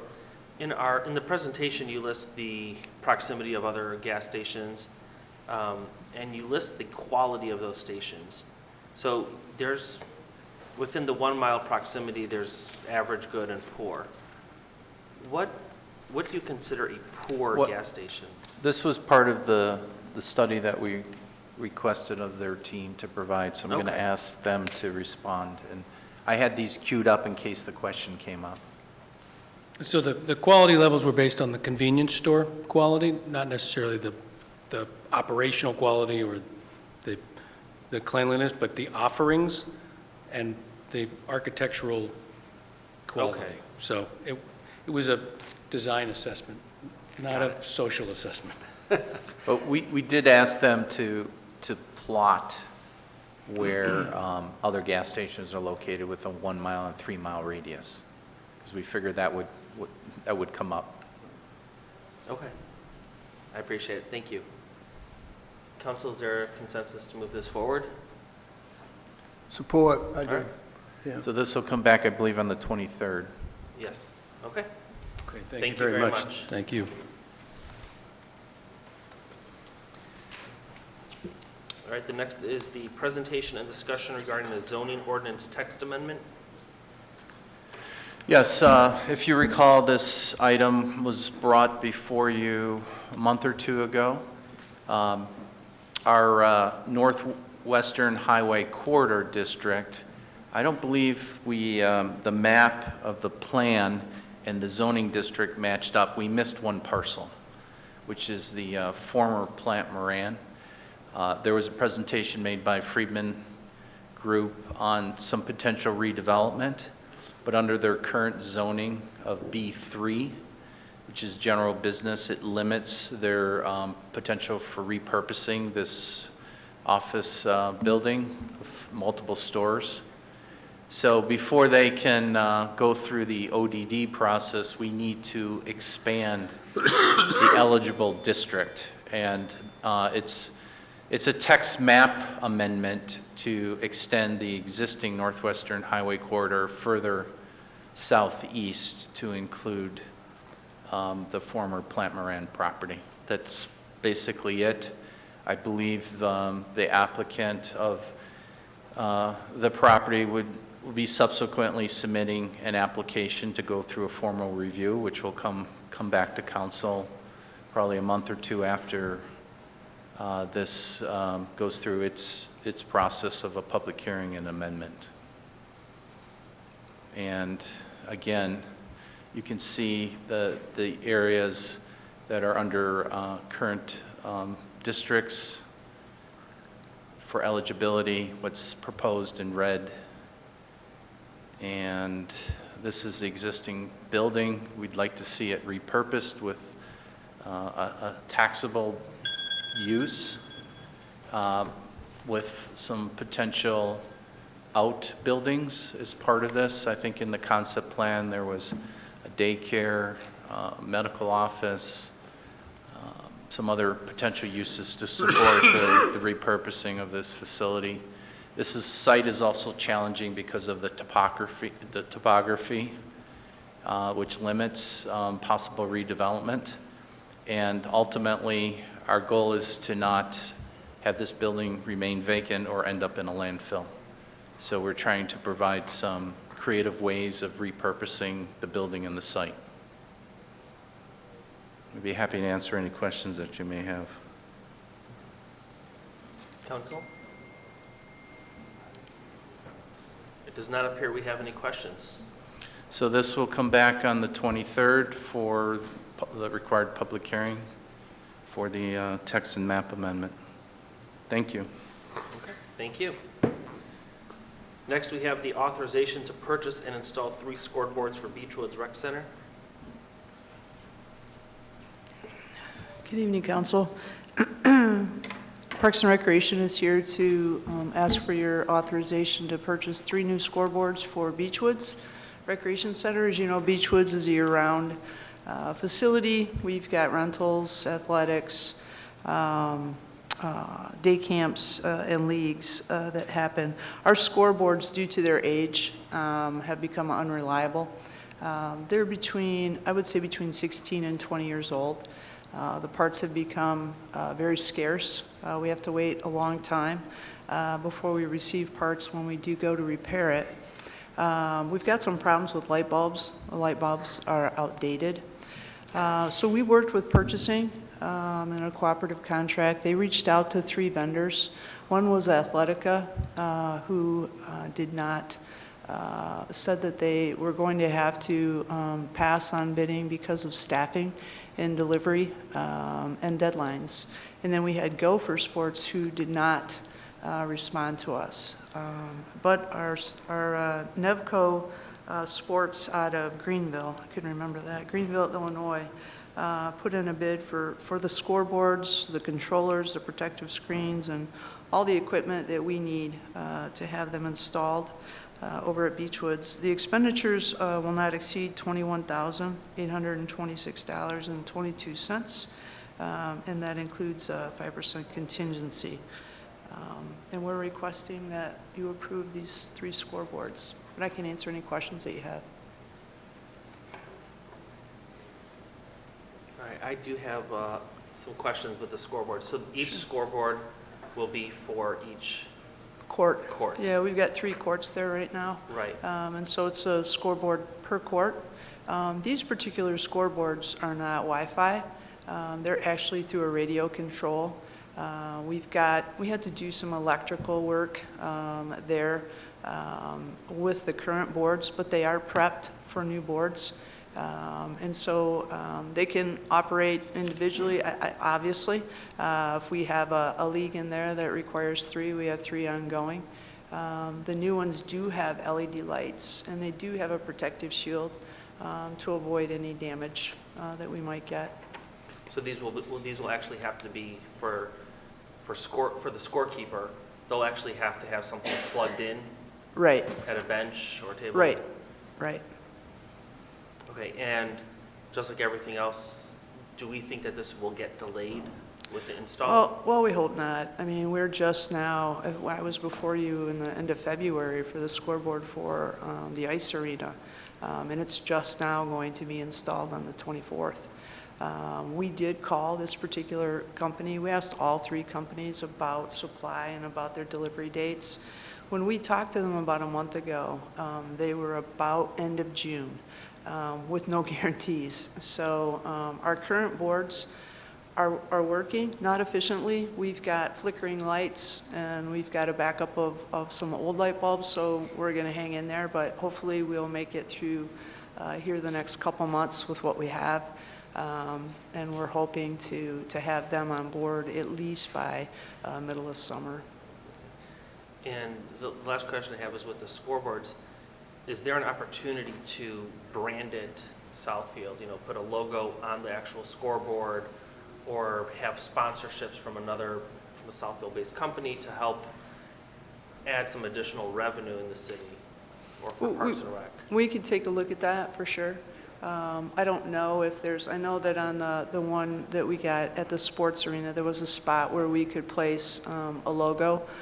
We could check out these. I can't imagine that there wouldn't be, or at least add to in that area of the scoreboard. There's a lot of wall space there. So there's opportunity to be able to promote someone who might be interested in that. Okay. Yeah. Thank you. Thank you. Anyone want to provide a motion? Mr. Chair, if there are no questions, I'd like to make a motion. Go right ahead. All right. I have a question. Oh, all right, Councilman Frazier.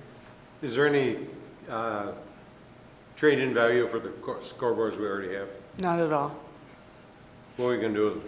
We're going to have to, well, the same process we do with all of our equipment is run that through purchasing for auction. I don't know if they will take parts or not for that, but that's what we will do with our current scoreboards.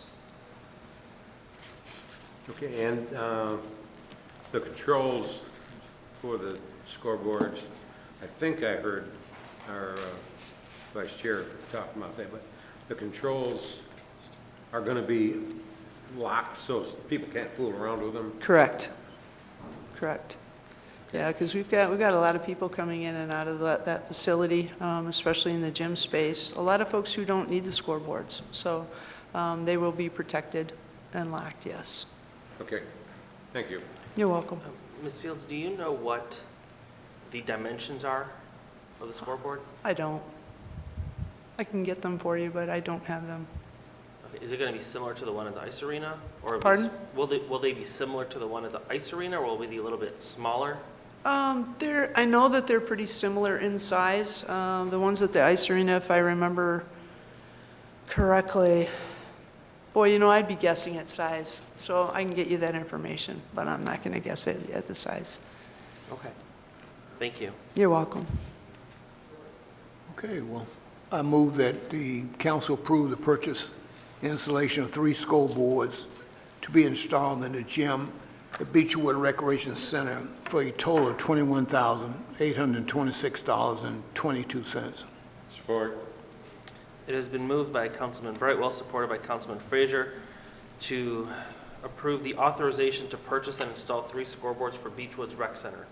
All those in favor? Aye. Any opposed? Motion carries. Thank you so much. Thank you. All right. Next, we have the receipt of bids for the Tanglewood paving and water main improvements. It's orange barrel season. Good evening. Good evening.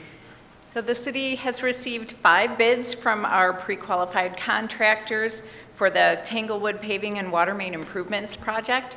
The Tanglewood subdivision is just north of 11 Mile and west of Greenfield Road. We've been waiting and looking forward to get this subdivision, some water main and road improvements here. The project consists of reconstructing Aberdeen, Sutherland, Pierce, blocks of San Quentin, and Cambridge with asphalt and concrete curb and gutter. Those roads that are going to be reconstructed are also having the water main replaced.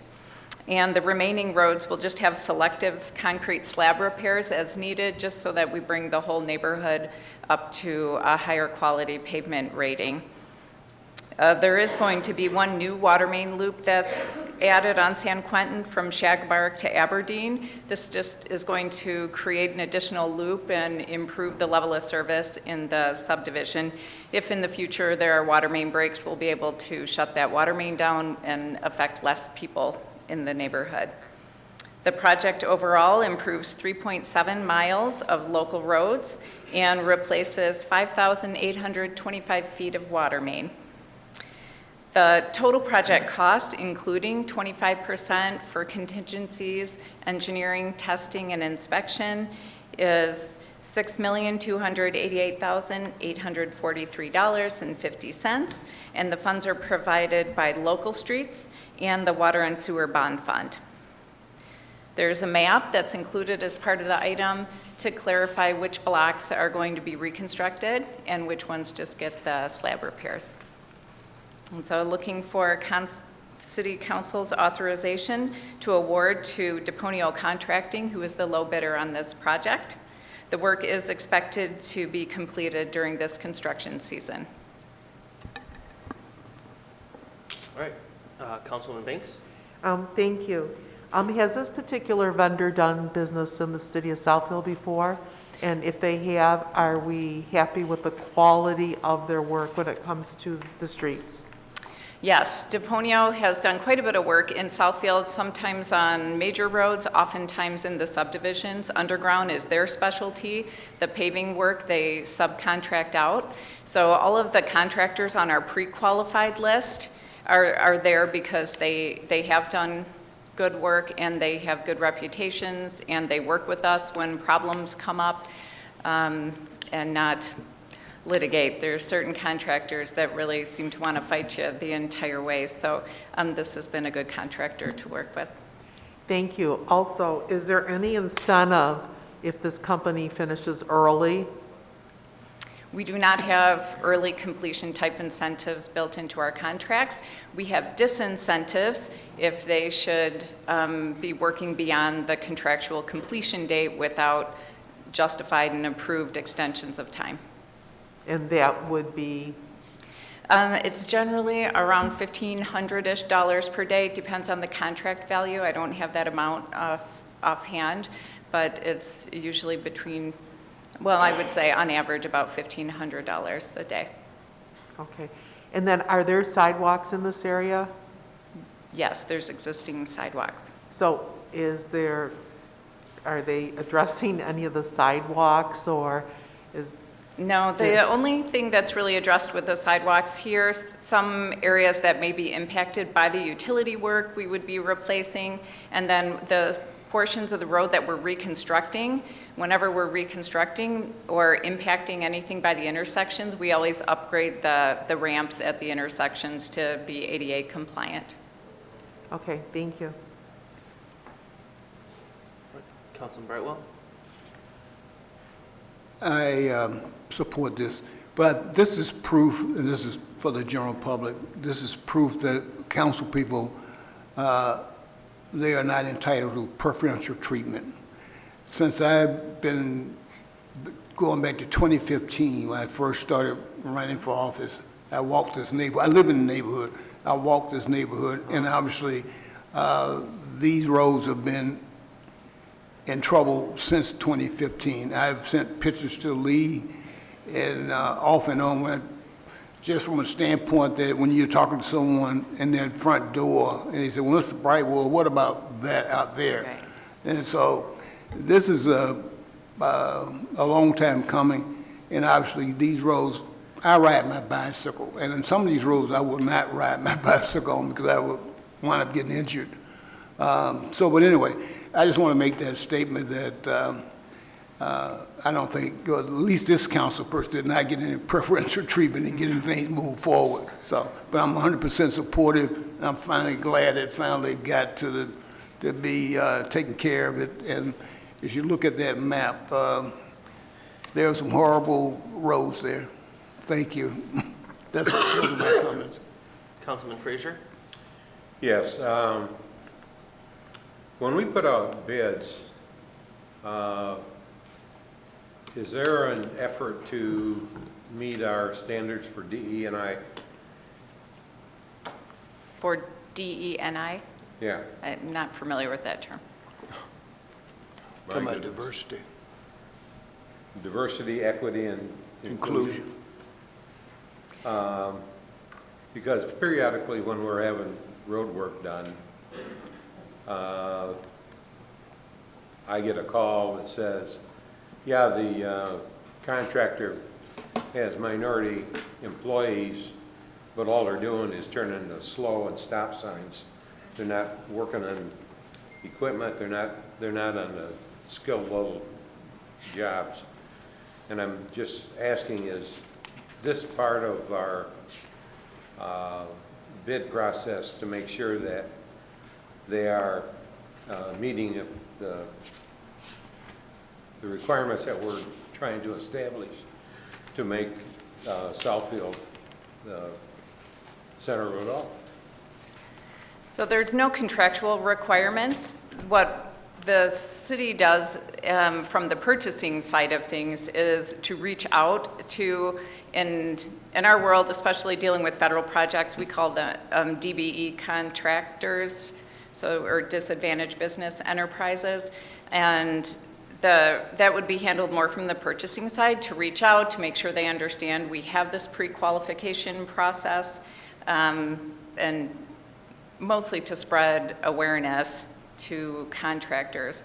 Our federally funded projects always have minimum requirements that must be met on the job, and those are disadvantaged business enterprises. So these are minority and women-owned businesses, and they're on every one of our major road projects. They may not necessarily be the workers you see. It could be a trucking company. It could be just a company that's coming in and adjusting up all the structures before we pave. There's many subcontractors under a main contractor on all of our projects. Okay, well, I would hope that we would be working toward our objective. I don't expect it to be done in one jump, but if we keep our eyes open and our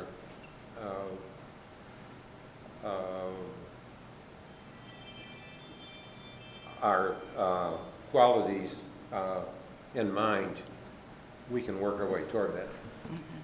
So, I'm not blaming you. I'm just making sure that it's understood that it is a concern. Okay. Okay? Thank you.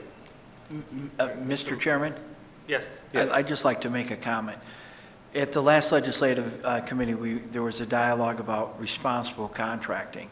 I think it's important to recognize that there are different names being used for different programs, all moving towards same objectives, and it seems they get repackaged every few years. Southfield does need to review because, as mentioned, we've got living wage ordinances, we have different requirements for, we're not calling it DEI. In fact, I think the latest terminology right now is responsible contracting. There seems to be a very frequent evolution in some of this phraseology and the terms that are being used. But as Ms. Schultz has indicated, we do have obligations within our federal contracts, and also on our local projects, as we go through an RFQ process, I'm under the impression that that process is continuously open. If someone were to come forward and work with our purchasing department and meet those qualifications, we want more people in that pool to get greater bidding. And I'll even use on, for example, our community development block grant programs. There we use a Section 3 is the language that we use, referring to the subsection of the regulations that it's written in. And we find ourselves looking at minority and economically disadvantaged businesses located in low to moderate census tracts. I'll tell you, I have personally in my career found census tracts very confusing because that's how the federal government measures a lot of these things, yet the tracks move. They're fluid. So this was last Thursday, I think or Thursday or Friday, we were in legislative committee, and I was given 2 other communities, and as I review it, I think we're doing some of those things. I think there's one element regarding job training that's not in any of our ordinances. So I think we need to continue to examine that and evolve and work towards the overall goal of having more inclusivity. Thank you. Thank you. All right, Mr. Mayor? As Ms. Schultz well knows, I'm extremely pleased to see this come forward. The number of complaints from that neighborhood, and they're justified. Pierce Street and Sutherland are virtually impassable. The concrete has sprawled to the point where I think you drive there with a hazard. I have one question. On the corners, are the handicap ramps going to be installed? A resident asked me that.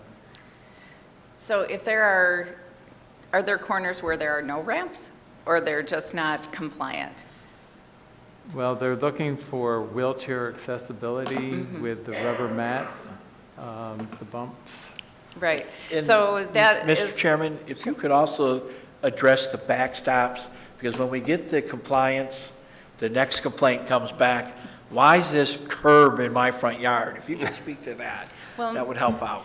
Yeah, as much, I don't always like the look of that curb on the back side, but I really don't get many complaints. I think people do appreciate the ADA compliant ramps that those create, so besides aesthetics. So in the reconstructed areas, all of those ramps are being upgraded, and then the other ramps, if we're not touching them, we kind of need to assess, like if some of them are really bad, we may do that, but it depends on the budgetary constraints within the project.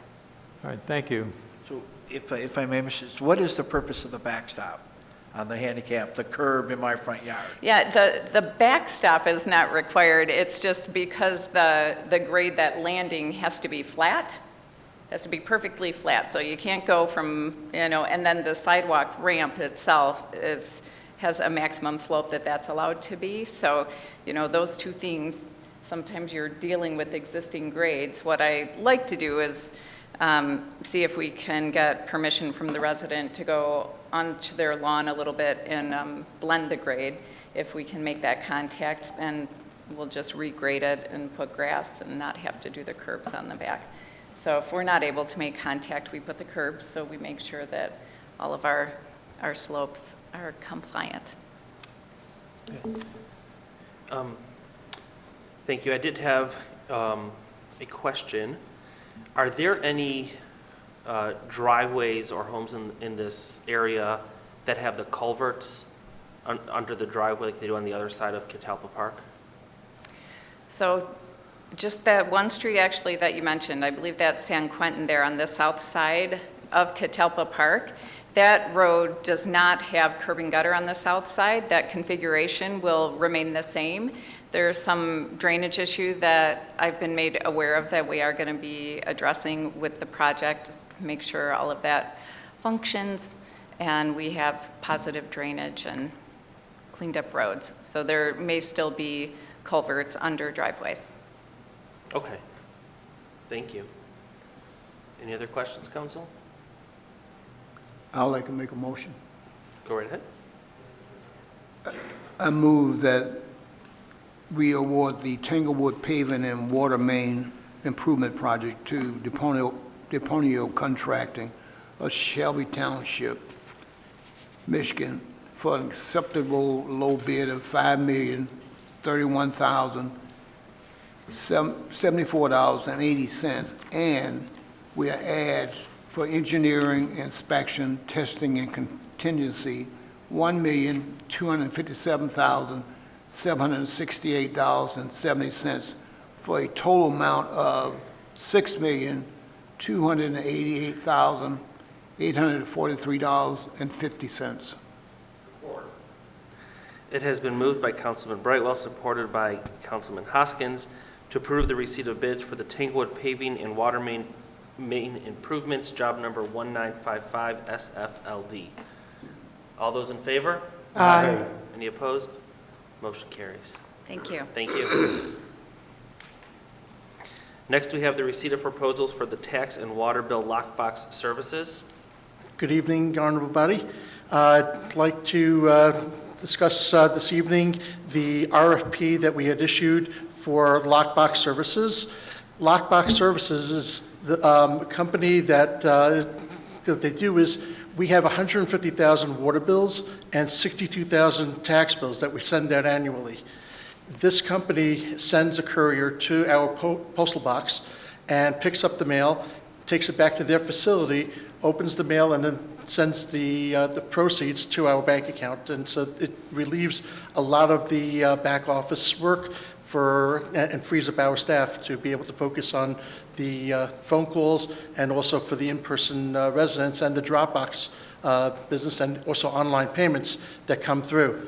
So the responses for the lockbox RFP were opened on April 7th. There were 2 responses. One was from JP Morgan Chase, and the other was Alliance Payment Solutions. Alliance Payment Solutions is our current lockbox company. We had done an RFP back in 2017 and awarded a 3-year contract with 2 1-year extensions.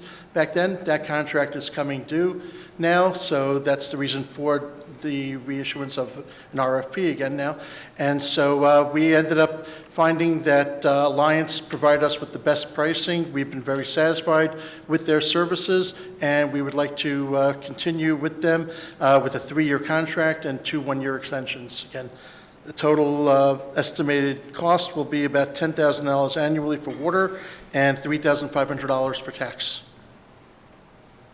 Thank you. Council, any questions?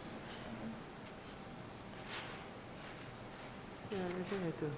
Yes, Ms. Councilwoman Banks. Thanks.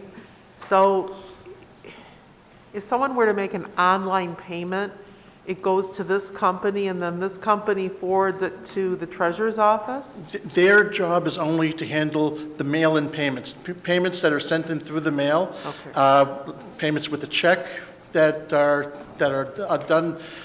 We have our own P.O. box, and we give them access to pick up from our P.O. box. That's exclusively for tax and for water. But online payments go directly to the Treasurer's Department, and we use a third party that helps to manage it for us. But we update on a daily upload all the payments that come through. So we process those payments daily. For the water department also? The water department handles their payments, and we receive the funds in the Treasurer's Department. The funds go into our bank account and on a daily basis, and then the payments are handled, as far as the payment records, are handled in the water department, Public Works Department. Thank you. Mr. Treasurer, with more of a push for online presence, do you see this service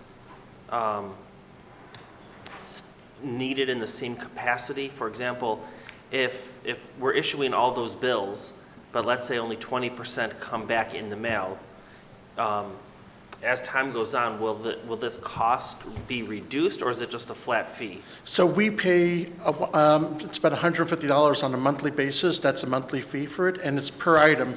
We pay like 20, 25 cents, whatever it is, per item. So as the item volume would drift down, then it would get, it would be based upon the volume of business.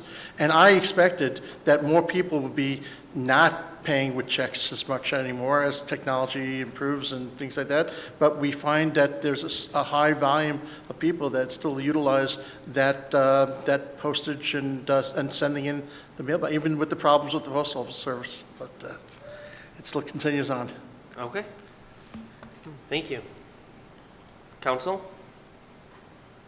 Councilman Hoskins? Sure. I move that we, and the mayor and clerk authorized, can't talk all of a sudden. I move that we authorize the mayor and clerk to execute an agreement for lockbox services with Alliance Payment Solutions after review from the city attorney for a 3-year period beginning July 1st, 2022. Support. It has been moved by Councilman Hoskins, supported by Councilwoman Banks, to approve the receipt of proposals for the tax and water bill lockbox services. All those in favor? Aye. Any opposed? Motion carries. Thank you. Next, we have our presentation of the Civic Center Lawn Improvement Design for grant submittal to MEDC and RAP program.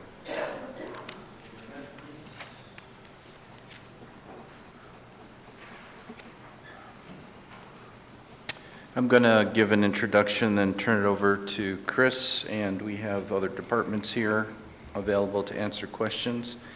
Council may recall on January 10th, 2022, you authorized OHM to begin a preliminary concept development of the front lawn with preliminary cost estimates with the intent of possibly applying for a revitalization and placemaking or RAP grant that's being offered through the Michigan Economic Development Corporation.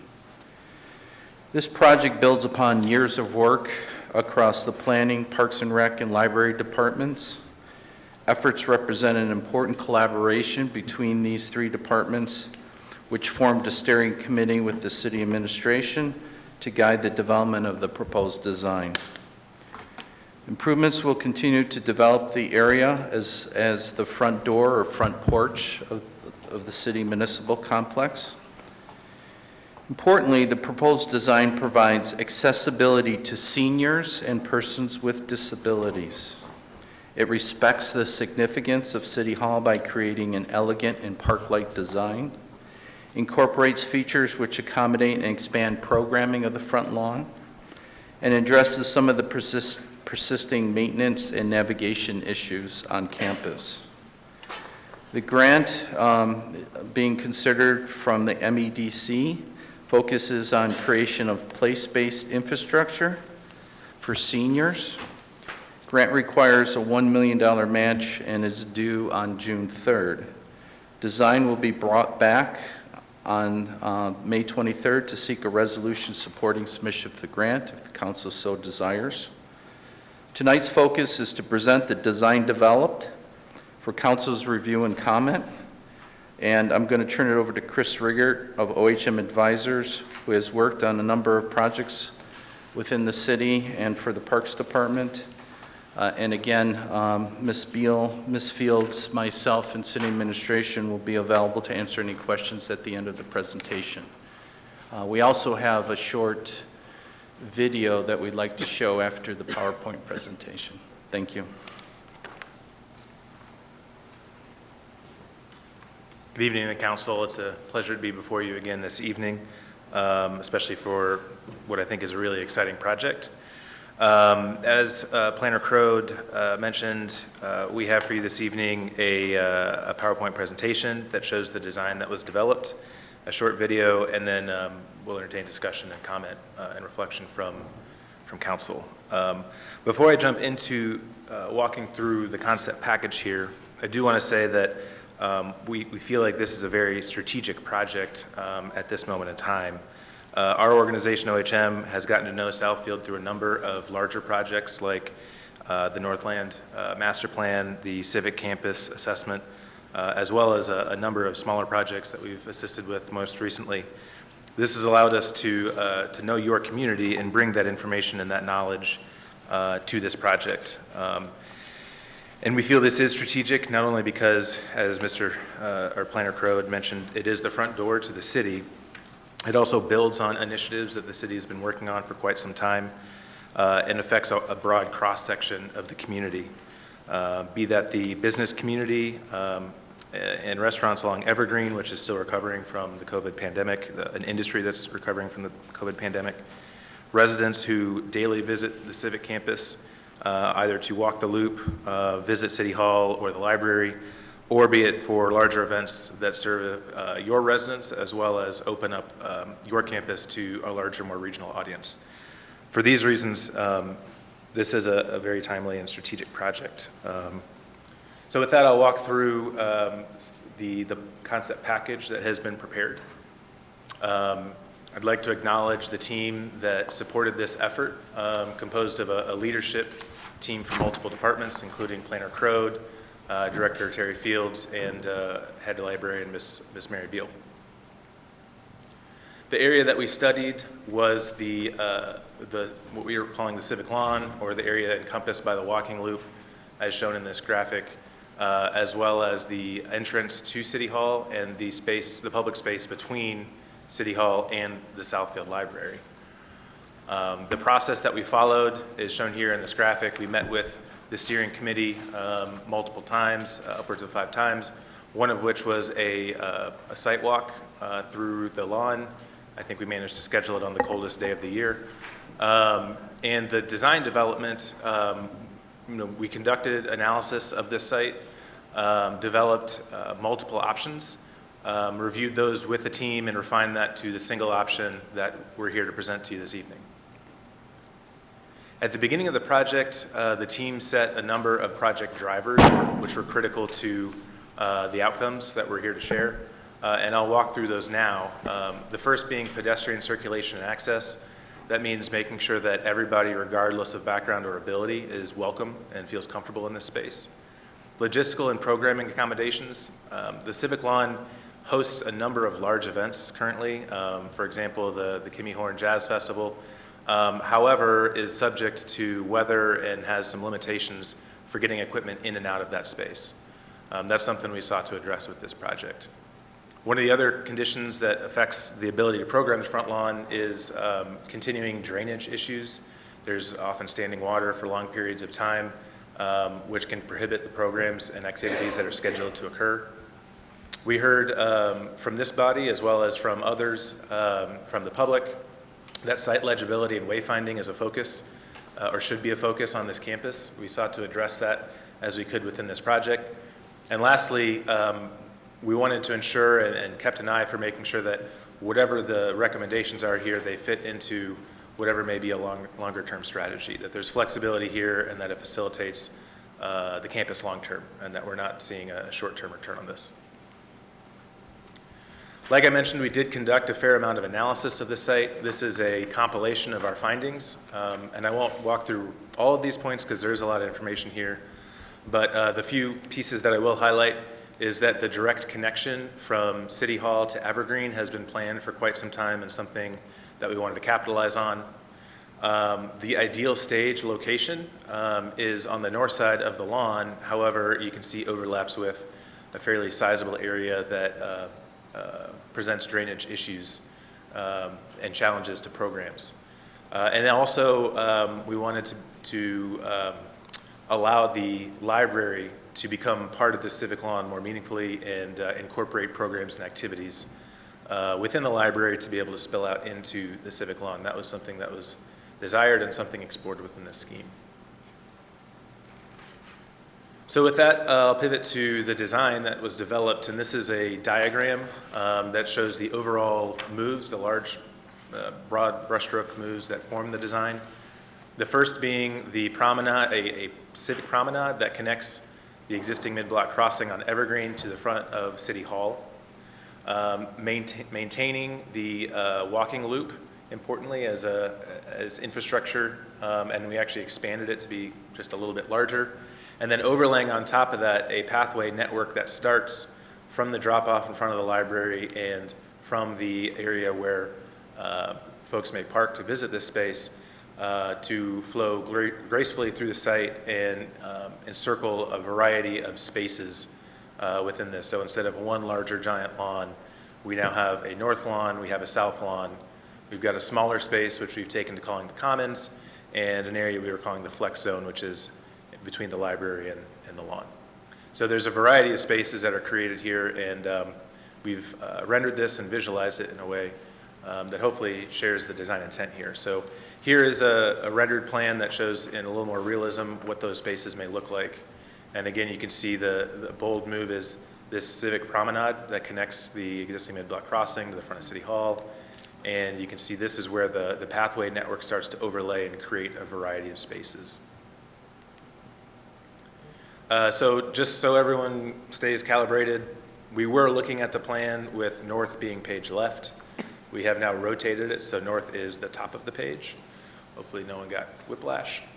The spaces we have here, the Commons is an important space because this is really the entrance from the parking lot and the first impression that folks have as they enter the space. We've got this rendered, which is what this little blue symbol is, so you'll see a rendering of this here momentarily. But this includes generous landscaping and ornamental trees that will flower in the spring, along with a variety of site furnishings, so bike racks, benches, trash receptacles, and encircling this space, which is a smaller space that can be programmed, and one of the things that was discussed amongst the team is that this could become a free speech zone, or an area that if folks were looking to assemble, or an area that folks would be looking to erect some type of display, that this would be a space to do that. Currently, we moved the holiday tree into this location, and it would also be the place that every holiday season you may have the menorah or other representations of the holiday season. This would be the space that would occur, and it is really designed to accommodate that. So it would have site power, it would have access, vehicular access. So a lot of flexibility within this space. And one of the key features is a podium, if you will, an impromptu platform that folks could either use for taking photos of the Southfield skyline, or could be a space a la Trafalgar Square that someone could step on the proverbial soapbox and have a platform. To the left of this, we see the area by the library. These arrows indicate areas where we would like to expand out and create new openings in the facade, which provides the programming of this space right here, which is a multi-purpose space, a meeting room within the library, to flow right out into the lawn here. So the library has its own smaller space here that can be programmed, which can then open up right into the larger lawn to the north. This box here is shown as a 20 by 40 foot stage. That's where the temporary stages would be located for events. And long-term, with the construction of a permanent stage, would likely reside in that location as well. So I'm going to flip forward because we've got some renderings here that illustrate the designs that I've been talking to. So this is the commons that we talked about. We've taken the SFLD orange lettering and rotated it. And so you can see that this is really the view that could characterize the entry to the front lawn here. And you've got a view of the Southfield skyline framed up by ornamental trees. And then again, this is just a really nice smaller space for smaller events. Here's a view looking at the library. And so here's the changes we're contemplating here would be the addition of a movable curtain wall here. A glass curtain wall that could be opened so that events that are in this meeting room could spill out into this space here. Importantly, also, this incorporates into or integrates into some of the other things happening in the library on the west side. So the labyrinth that is there, and Evergreen Plaza, this is a step towards incorporating those into the civic lawn so that there's a series of connected and activated public spaces. Moving south on the plan, you can see the civic promenade. This is a wide paved promenade that would go directly from the mid-block crossing to the front of City Hall, permeated by some planting beds to break up some of the spaces. There's also a number of seating areas along this promenade here. And so if I flip forward to the rendering here, this kind of illustrates well what the design contemplates, which is a very generous promenade that includes landscaping that matches the caliber, the tone of the landscaping that currently exists in the median. So this is really an extension of that landscaping through the median. With moving the holiday tree, you can see there's really I think a handsome view towards the front of City Hall that is not as visible right now. And from this further perspective, you can see more of the architecture. There's actually a really attractive seal. The city's seal sits above the door, which would be more visible from a further distance. So this really takes the presence of City Hall and extends it out towards Evergreen. And functionally is a space that people could sit and enjoy respite and enjoy passive recreation, but can also be activated with events. So imagine this with 10 by 10 tents and vendors here so that people are freely strolling up and down, and this could really be a center of activity.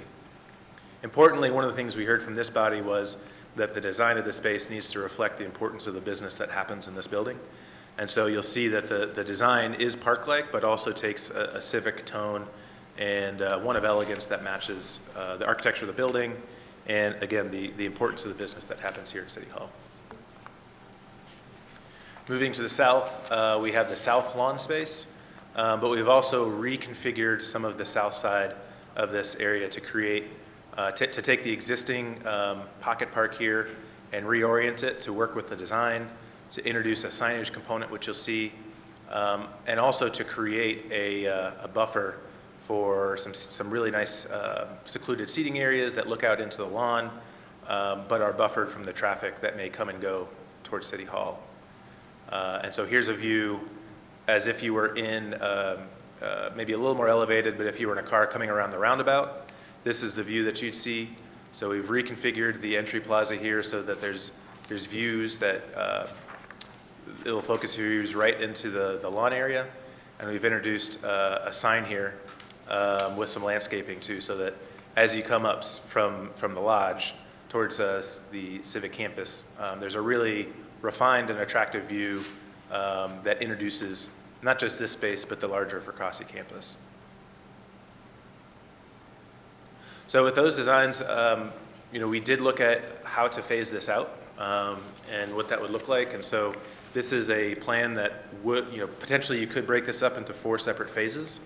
The first phase would include the promenade and rectifying some of the utilities and drainage problems within the first phase.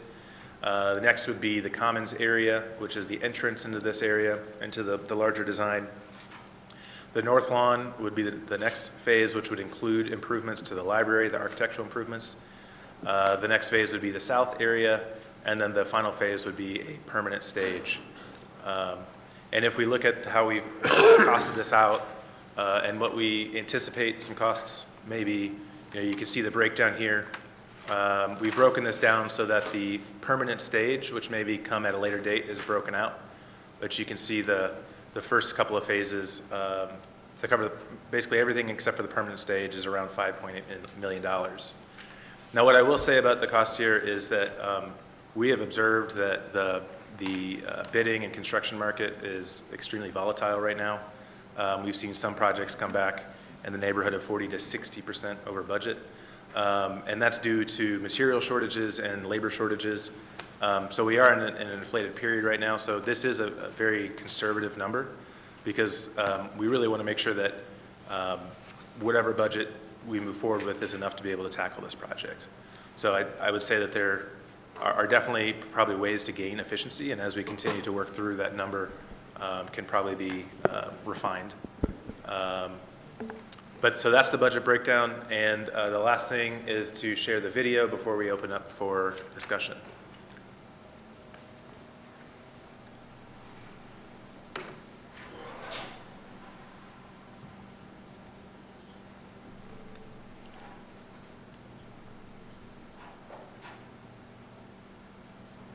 So the video that Director Crode is opening right now would begin heading from the south, which might be muting it, Terry. Is there a way to mute it? Mute it? I mean,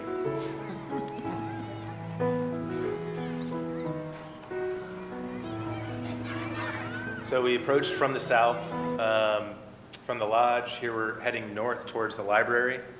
You can see we're keeping the large expanse lawn along with some new pathways. Here's the promenade with planters. The seating that's shown here is potentially temporary, so that could be moved, and that space within the promenade could be activated for events. Here we are heading towards City Hall, and we're about to take a left and continue around the loop. As we fade out, we're going to fade back in, coming from the parking lot at our back, headed towards the library.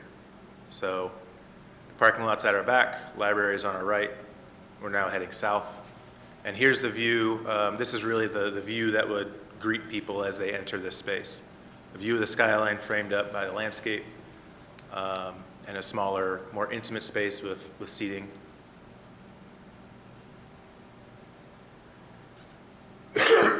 And as we head towards the library, these spaces show flexible use spaces that could be programmed for a variety of different uses.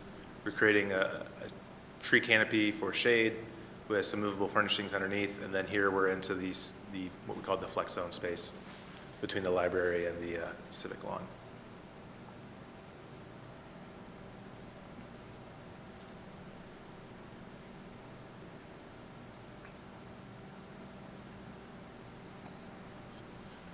So with that, that concludes my presentation of the design, and I'm joined by the members of our steering committee leadership to answer questions.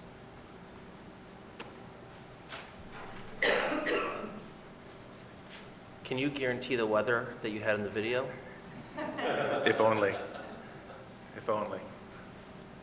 Any questions, Council? Councilman Brightwell?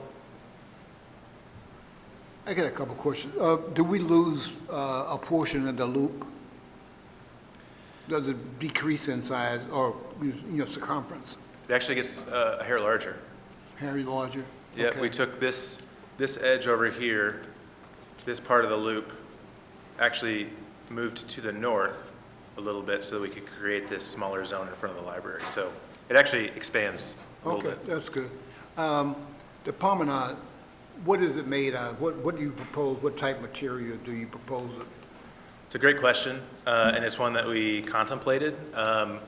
There's a propensity to go straight towards pavers because they look really attractive. Pavers, they look really attractive, but what we found is that they do require a high level of maintenance. And so our recommendation would be for a concrete, and you can make a variety of decorative patterns and appearances out of concrete. But I think concrete is what we would recommend.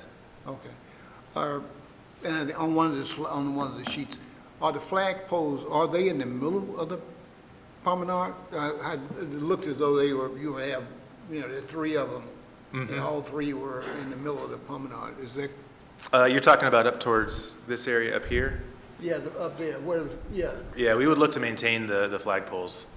They might have been shown slightly askew from where they are, but we would look to maintain the flagpoles in their current location. Say that again? We'd look to maintain the flagpoles in their current location. Okay, where they are now? Yeah. Right. Okay, outside the building? Yeah, they're existing now. We're not proposing to move them, just creating an accessible walkway through that area. Okay, all right. On one of your on one of these slides here indicated there's an informal podium that's being put there. Is that sort of be something like I can't think of it, but is it like an open forum from the Roman We days? call it a free speech zone or a commons area.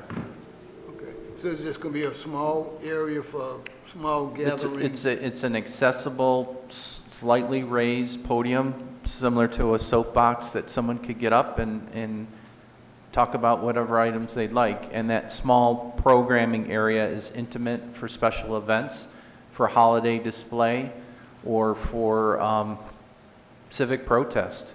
Okay. But we're creating a specific accessible zone for free speech. Okay. The design of it, I can't think of the architectural design, but I can think of like the Hollywood Bowl. I've seen something like that before. So that's the intent of that, will look like that? So this view right here shows that. So what you're referring to is this piece right here. Oh.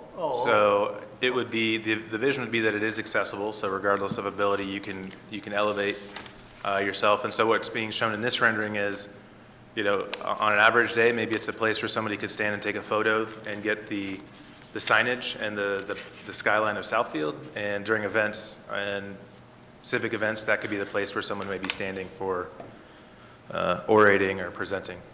Okay, no, okay.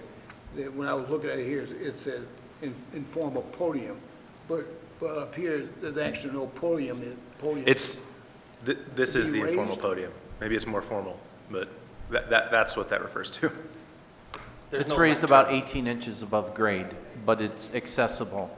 Oh, so it will be. Yeah, but I think you're thinking of like a lectern. There's not going to be a lectern there. It's just a raised platform. Raised platform, yeah. Okay. Raised platform, that's better terminology. Yeah, I'm looking at Thank this, you. it looks like the Hollywood Bowl or something, a small version of a Hollywood Bowl. Okay, if we embark on this, what would be the time frame, the hypothetical time frame, or to get it from womb to tomb?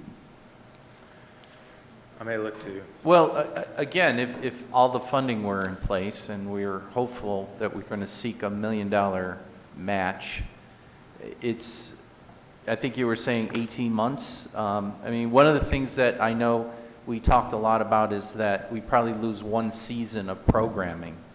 So we would want to, whenever we got the funding in place and ready to bid, we would want to time it where maybe we can do some pre-construction work over the late fall, early, winter, but we're probably going to lose a full summer of programming.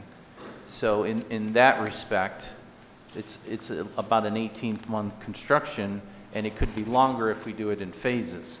But we think that we're going to lose one full season of programming to do this properly. Is that correct? Correct. I think our timeline, we would want to bid this in the winter season, and the construction would take one full construction season. So we would need some time to design and complete the documents for bidding, which is probably a 6 to 9 month process, and then bid the project and build it over the course of one summer. Okay, my last question is, approximately how much grass are we losing? Oh, that's a great question, and we have that calculation in a spreadsheet somewhere, but I do not have it available and in front of me.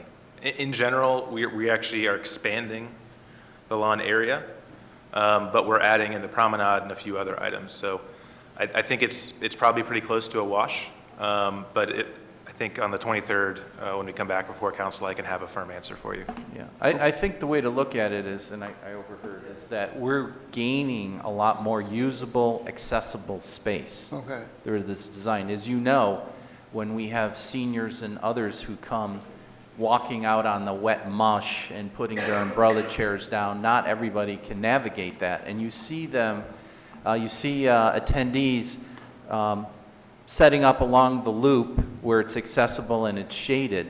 This will provide not only the promenade for connecting from east to west, but it'll provide a lot more accessible area for setting up and watching the various events, from large events to small events. It does provide for vendor setup. The loop across the middle provides greater accessibility, but it also provides vendor and heavier vehicles to traverse and set up in locations. And what wasn't mentioned, because this is designed to stand on its own, is this is also designed to tie into Middle Point's mixed-use development across the street, which you've seen. And if both these projects happen concurrent with each other, it's really going to change the dynamic. As I've said, Evergreen and Civic Center Drive are our main and main. And what's been lacking is the accessibility.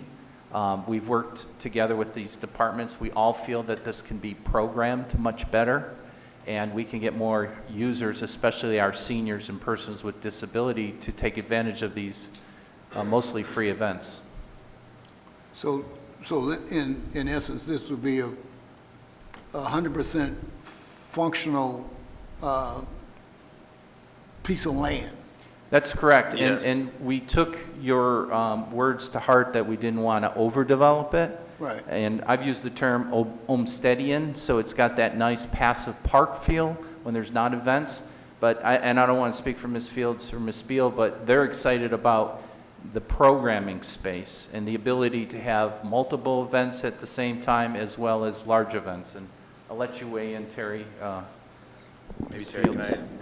I walk through real quick before Ms. Fields hops in? I was going to say that was one item I didn't spend too much time on, because we wanted to focus on the design, but we did spend a lot of time talking about accessibility and how this design actually incorporates a high level of flexibility for programming to happen. So this, if you can follow my cursor here, this area right here would be a drop curb with removable bollards. This walk all the way through and this little connection would all be vehicularly paved concrete. So it would look like just a wide sidewalk like it did in the rendering, but it'd be suitable for a heavy vehicle to drive all the way through this site. And so what that means is we can set up the south lawn for an event, we can set up the north lawn for an event, we can set up the commons for an event. Maybe there's cars that are around the loop for the commons, maybe there's vehicles that are along this road for tents and food trucks. Maybe the center promenade space is able to be set up. So There's just a lot of different ways to be able to program this space, but the design is such that it doesn't hit you over the head and look like a parade ground, but really, as Planner Crode said, a more Olmstedian design that has a lot of functionality built into it. Right, and I'm going to wrap up here, but you mentioned during your presentation starting out, and this was one of my concerns, I didn't want to distract from the seriousness of what's being done in this building. And didn't necessarily want a playground out front, but this is a building that, serious stuff goes on for the people who live here and the people who visit. And that, I don't think we distract from that based on your presentation. Is that my interpretation, we're not distracted from the elegance and or the seriousness of what takes place in this building? That was a question. That's a question for you.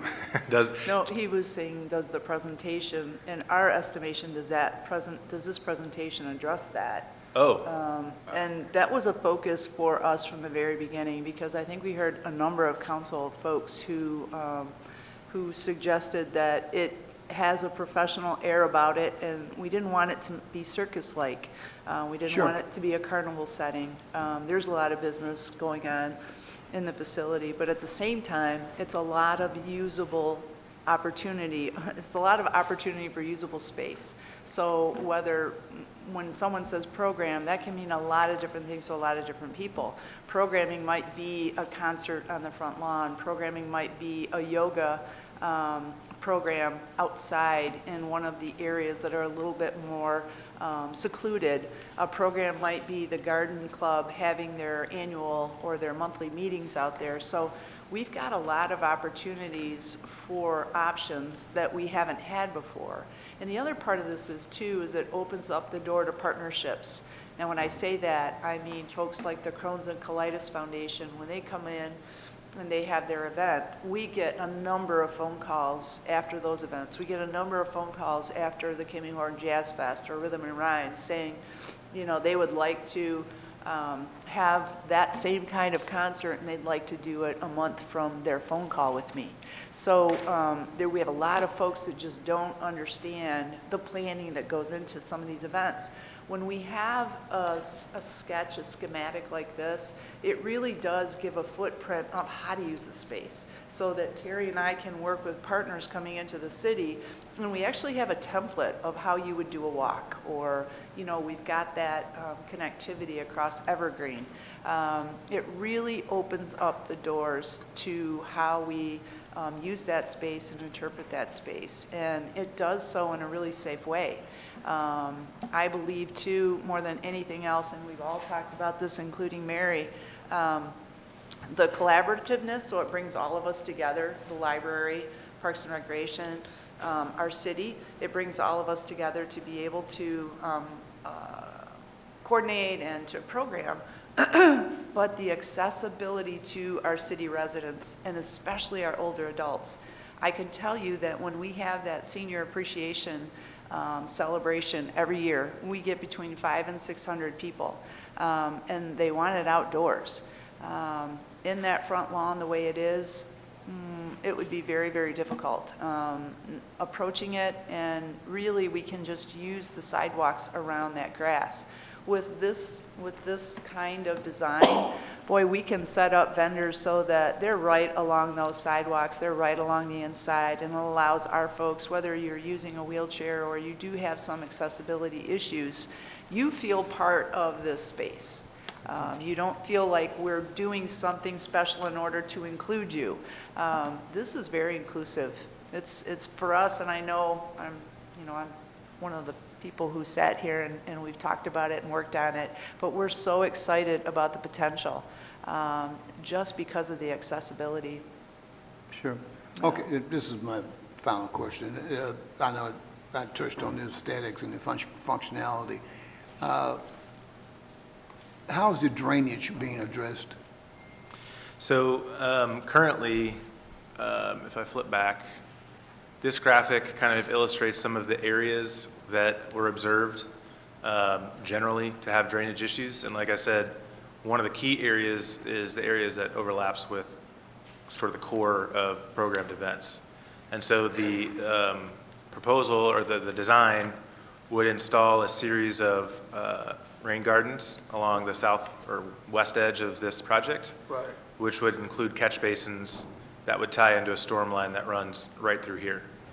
So within the first phase, we would do the promenade, but also these stormwater issues to be able to collect stormwater at the south. And then in addition, each lawn design would include running drain tile, 20 feet on center, through the lawn space to collect runoff, and then top dress with additional soil that would help drain the site. So it would be utility work in combination with renovation of the lawn area.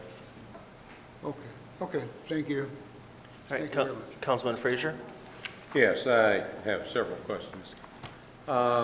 First one is the driving loop, the loop out front, is that going to stay there?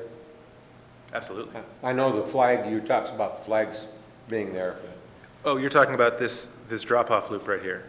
Yeah. Yes, yes. What this includes would be, keeping the spaces and keeping the configuration, but reconfiguring the island and extending this paving through so that it's all contiguous. And one thing I didn't mention is the intent would be to reconfigure the stairs out front of City Hall so that it's a ramp, so that people who may be in wheelchairs or not fully able can more easily access City Hall.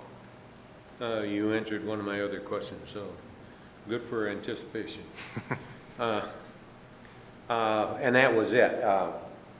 If someone that was in a wheelchair wanted to come here just to do business, not to take,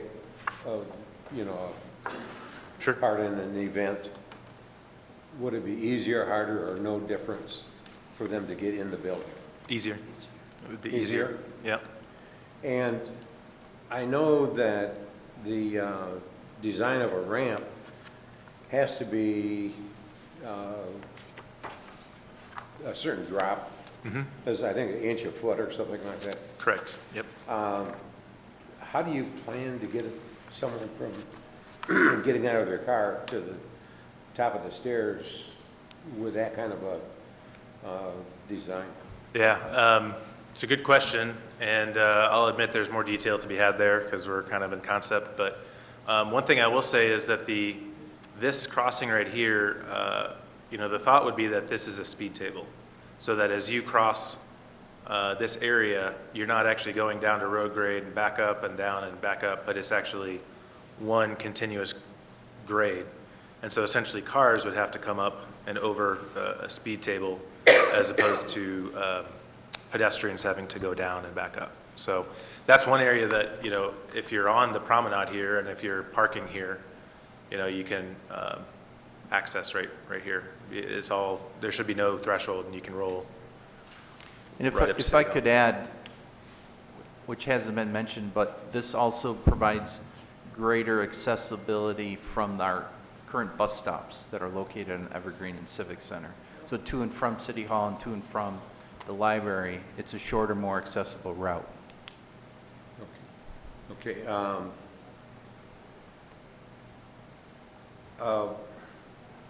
One other question is,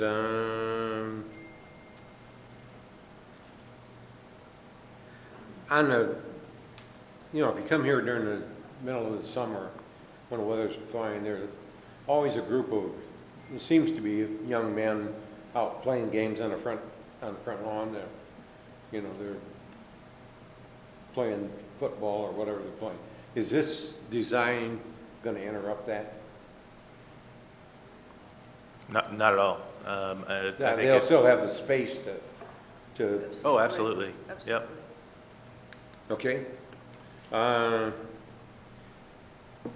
say it's meant to encourage that type of use, I think it's a desirable thing for folks to be able to gather and use the lawn to recreate. So within the limits of usage and how much, council and or Director Fields would like, I think it's designed to accommodate that. Okay.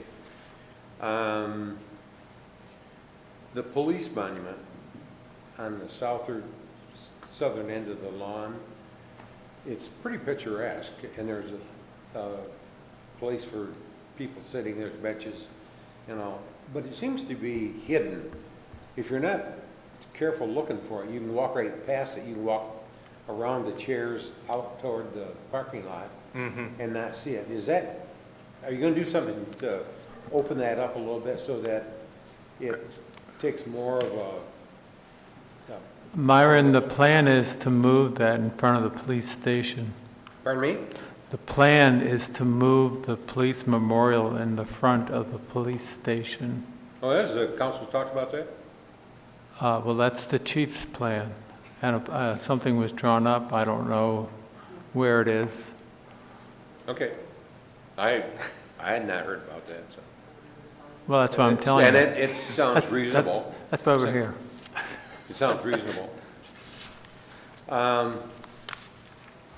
One other question. There's water on, you have a holding pond out there. How are you going to keep geese off it? Keep geese off of that's a good question. Yeah, because over on the golf course, they just messed up the golf course. So Sure. terrible. And that's going to be kind of a problem if there's a lot of geese. Sure. This isn't designed to be a retention area, but a detention area. Correct. So that it would collect the water in a major storm and then percolate in. Those rain gardens aren't designed to hold water permanently. So it's going to be dry? Yes. Most of the time? Most of the time. There's two main issues if we did nothing else. The irrigation is outdated and it doesn't drain properly. So those two things have to be fixed, and that is part of phase one design, is the promenade and to deal with drainage and irrigation. And towards that end, to be green, is the rain gardens and some of the green infrastructure that will be built in to deal with the water issues. As you know, a lot of this is fill from when 696 was built. So it's got clays and other materials in there that doesn't drain well. And that's going to be addressed as part of phase one. Okay. When this design was put together, was maintenance taken into consideration that? It was. Absolutely. We had a couple of folks there, namely our park superintendent, Steve Griffith, who is currently putting together a maintenance plan for this project, specifically with costs. He had a lot of input when it came to the different heights of the trees and where they were at and the different amenities that are put in place on the sidewalks, because we're not always summer, right? We're winter, and there's snow removal.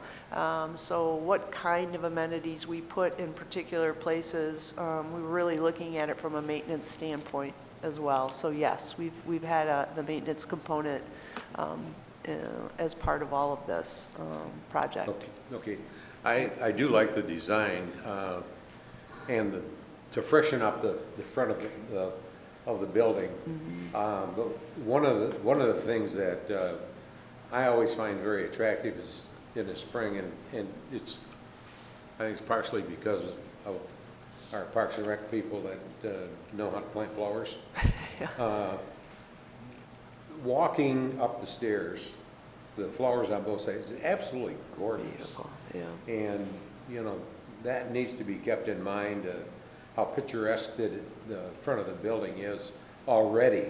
But this looks like it's going to add to that and make it even more picturesque. I'm glad you said that. This particular design, it's an enhancement of what we have right now with like we talked about earlier, just being able to get to the spaces and having that space feel welcome. If you have a small event, you want to do something on the front lawn, you feel like a little peanut on a pumpkin. And this really is welcoming to the different types of programming options and the different gatherings. And those gatherings can be just what you described, folks that are together and there's 8 or 10 people and they want to meet up on the front lawn and hang out and do some activities out there. It's a delicate balance. We certainly aren't going to want somebody doing a flag football league in the middle of the lawn. Oh, sure. But that's where management comes in, right, and decisions. So it does lend itself to exactly what you described. But I also think that just the new design is going to curtail people from trying to make a football league out there or anything else. Absolutely. And not because there are going to be any warning signs, don't do this. I just think people will respect it. I think so too. And look at it. And one thing, the last comment that I'm going to make is, you know, we keep hearing about Southfield is getting older. I see that you've taken that into consideration in some of the design, but we need to make sure that we do keep our seniors involved. I didn't used to be as concerned about being seniors as I am now. Oh, absolutely. I mean, when you design for seniors, you design for everybody. Sure. And I think that's absolutely something we carry through this project, is that regardless of ability, that it's a place you can enjoy and feel comfortable. And so we're looking at tenets of not just ADA, but universal design, which is the next level in making a space welcoming for everybody. So we've definitely, I appreciate that comment, because it's something we take seriously. Okay, thank you. Right, That's all I have. Councilwoman Banks? Thank you. Many of my questions have already been answered. This new design is very interesting, and I do agree that we need to address the irrigation and drainage problem that we have on the front lawn. When you opened up the presentation, you spoke about seniors and those with disabilities. The entrance to City Hall, is that in the first phase? Because I know Yes. that's always been a concern of mine, is that I don't understand like where the steps are, why even from the parking lot, you can't open a door and get a wheelchair out there. So Right. that will be part of the first phase? Yes. And then the proposed sidewalk or connection pad from City Hall to Evergreen Road. You've got improve the pedestrian crossing. With the new roundabouts,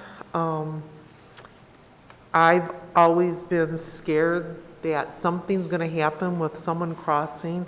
Have we had any accidents?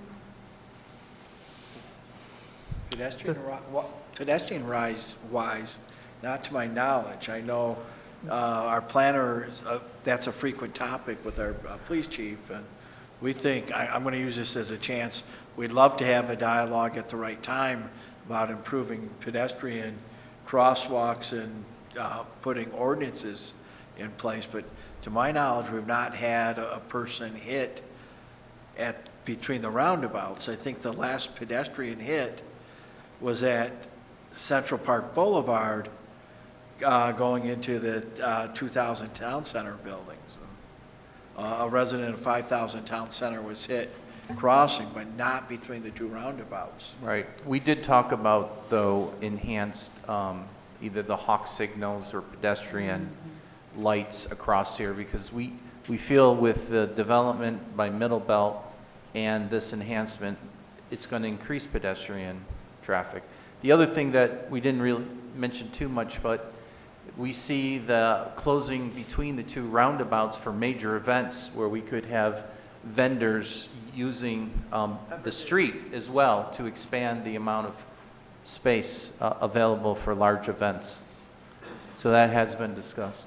To the crossing topic, we did have our transportation engineers look at whether this would be a candidate for RFB, or a rapid flashing beacon, or a hawk signal, and the answer was yes. And the good news is this is a city-owned road too, so there's additional flexibilities in putting up signalization there to prioritize pedestrians. I mean, personally, I would love to see something there, because on the south side of the roundabout, if I'm saying that right, there's a crossway, but again, it's, in my opinion, very dangerous. On the north side, south of the, am I saying this right? South of the north roundabout, there's a crossway, but that's also very dangerous when the cars are coming around.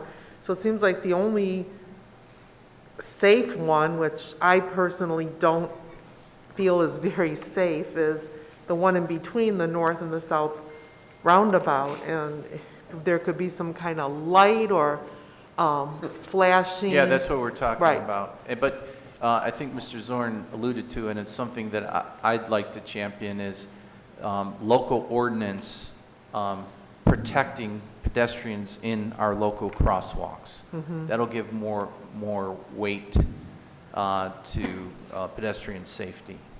But is that, okay, and I agree, but is that, when you say improve a pedestrian crossing, I mean, I don't see anything here with flashing Well, lights. this, or- again, this is a very conceptual model Okay. for the purposes of applying for a grant. The actual details will need to be flushed out for construction, but I can tell you that we've had a number of conversations about strengthening and protecting pedestrians crossing at the mid-block crossing and at those two roundabouts. Okay. And to your point, Ms. Banks, I think you're probably looking at this graphic right here. Is that correct? I don't see where you're. Down on Were the you looking at blows, that? improved Oh, right pedestrian there? crossing. Yeah, so To this me- is- Yeah, this to isn't- me, that's the only safe one. To the right of that, there's a crosswalk by the golf course. And on the other side, I think Right. I personally think are very dangerous. I've seen bicycle people trying to ride across and cars like slam on their brakes, and Yeah, absolutely. I So just think something needs to be addressed. there. we did call out here in the design plan that this is a space that would receive some type of signalization with either a flashing light or a solid red light for a pedestrian to safely cross at the location you're referring to. And that's included within the first phase of this plan. Okay, thank you.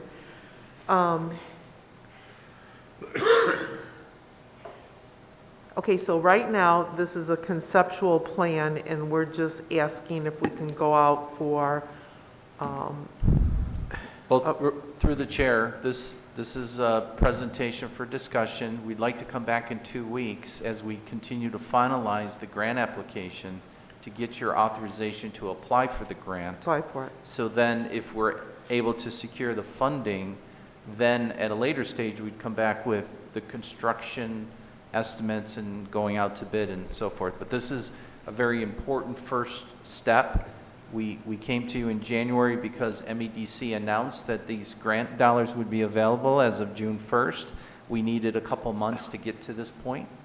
And so we're coming back in 2 weeks. There's no action tonight other than we're trying to get your feedback. Do you generally support the direction that we're in? And then we'll come back for your final permission to submit for the grant. And we'll have a little more details figured out at that point. Okay, so the grant we're hoping to apply for is $1 million. For a match, yep. Okay, what is the total amount of this project? I'm seeing different Well, dollar amounts. 5.8 million up through everything except for a permanent stage. And then we're estimating another 2.2 million for a permanent stage. What we would like to do collectively is to apply for phases 1 through 3 and then revisit the permanent stage at a later point. So it says up here, it says that you're asking for grants up to $20 million in this write-up? And that's where I'm getting confused on this dollar amount. The amount we are eligible for is, under this component, is $1 million. The $20 million in the write-up is some regions are eligible to put together a pool of up to $20 million. So, but for this project in particular, when we got into the grant guidelines, this project would be eligible for the maximum match of $1 million. Okay, but the total for, This project, the total is 8 million, and I think the best analogy I can give is when we started Evergreen Road. We had a $14 million project. We brought together different funding sources to make this happen. What I at this point envision on this would be, if we're successful in securing the grant, we would look at our facilities infrastructure account, which has a fund balance now, $16.5 million. It'll probably grow a little bit more this year. That would contribute. The figure I've batted around internally is between 1.5 and 2 million. So you got $1 million with, let's call it $2 million for this conversation. Then we would go to Parks and Rec and the library to help us bring those funding sources together. Like a lot of the projects we do around here, we bring multiple funding sources to make them happen within various program guidelines in that. And when we start, and I like the Evergreen Road analogy, because when we started there, we didn't know where $14 million was going to come from. And we, those of you who were at the table in 2012 when we were putting that together, there were plenty of times we didn't think that was going to happen. And I look at this project like a lot of the projects you do in municipal government, you bring together. And I think our city planner, if you look at the things the city center has done over the last 10 years, you've brought buckets of money together and you made it happen. This will be that same type of project for us. Okay, thank you. Irrigation, I think my other questions were all answered earlier. You said this entire project or phase one would take approximately 1 year? If we had the funding and everything in place? The 5.8 million subtotal. And that would be phase 1, 2A, 2B, and 3, the 5.8. If we cobbled the resources for the 5.8, 1 year, we'd be without the front lawn, and we would get everything except for the stage. And again, I use 18 months because there's the pre-construction bidding part. 1 full year of construction, we'd lose about 1 season. It all depends on how we time it. Okay, so approximately 2 years then, 18, okay.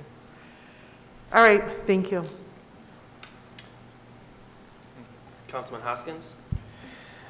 Thank you. So Councilwoman Banks kind of touched on my concern too with the promenade and the crossing at Evergreen. And you all just brought up something too. What would a local ordinance tightening up the pedestrian crossing, what are we lacking now that we would need to add, put into another ordinance?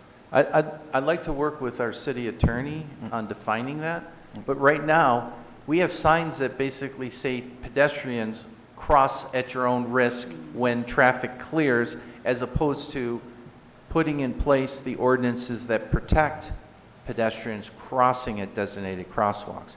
I know there's some state law, and I don't want to state it off the top of my head about signalized crosswalks and pedestrians, but because we don't have signalized crosswalks, I believe we have to adopt a local ordinance to protect pedestrians in our crosswalks. And I can attest that I was a near miss hit crossing one of those crosswalks, and the grace of God, I don't know how I didn't get hit. But thank God we haven't had any fatalities, but it's only a matter of time. And as you know, in traffic engineering, when you have speeds of 40 miles an hour and higher, the likelihood of death or serious injuries goes up exponentially.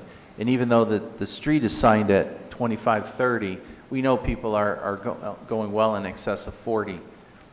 So there was a learning curve when we put the speed, the roundabouts in.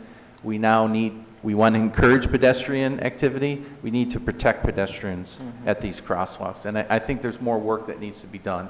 Not just the signalization, but some of the local ordinances. And I'd like to be able to bring that back at a later date when we do some more research on this. And if I may, to Mr. Crowe's point, within the new federal legislation on infrastructure, the different carve-outs or buckets, stormwater improvement, now I'm talking about how we cobble resources. There's money for pedestrian safety. Federal Highway Administration, unfortunately, pedestrian accidents across the country are up. But in general, the roundabout is a safety improvement. I listen to people. We actually, I'm going to remind you, when we put that in, we had an intersection that failed for 45 minutes every day. You had a failing intersection from 5:45 to 5:30, and you also had a stacking problem at 11 Mile and Evergreen. And with that roundabout, you've actually improved that. It's still at that same time period a little challenged, probably the toughest point. And I think to Councilwoman Banks's comment regarding the crosswalks as you go around it, what's unique about roundabouts is they have the crosswalks have somewhat of a bend. It's not always a straight, and it does make it a little bit harder for people. For all of us drivers and pedestrians, we all need to pay attention. We see our pedestrians walking around with their earbuds in, walking their dog, and I saw someone today pushing a stroller, looking out my window, pushing a stroller and riding, I think they're the hoverboards, you stand and go around. And I had to laugh. I'm like, gosh, I wish I could do that. But my first thing was as he crossed every driveway, that was just a little stroller in front. So, I think there are things we can do, but those same items as we look to across the Hawk signal, we had one with our TAP grant when we did the Safe Routes to School. Right. As a matter of fact, Travelers Tower Yep. actually self-funded a signalization going from the tower to the parking structure because there were so many concerns about their tenants being able to cross Central Park Boulevard safely. I know the city center invested in one of the speed signs that we work with the police department on. Enforcement is another part of protecting pedestrians. So I think this project has brought to light that if we're going to encourage more pedestrian use, we got to protect pedestrians.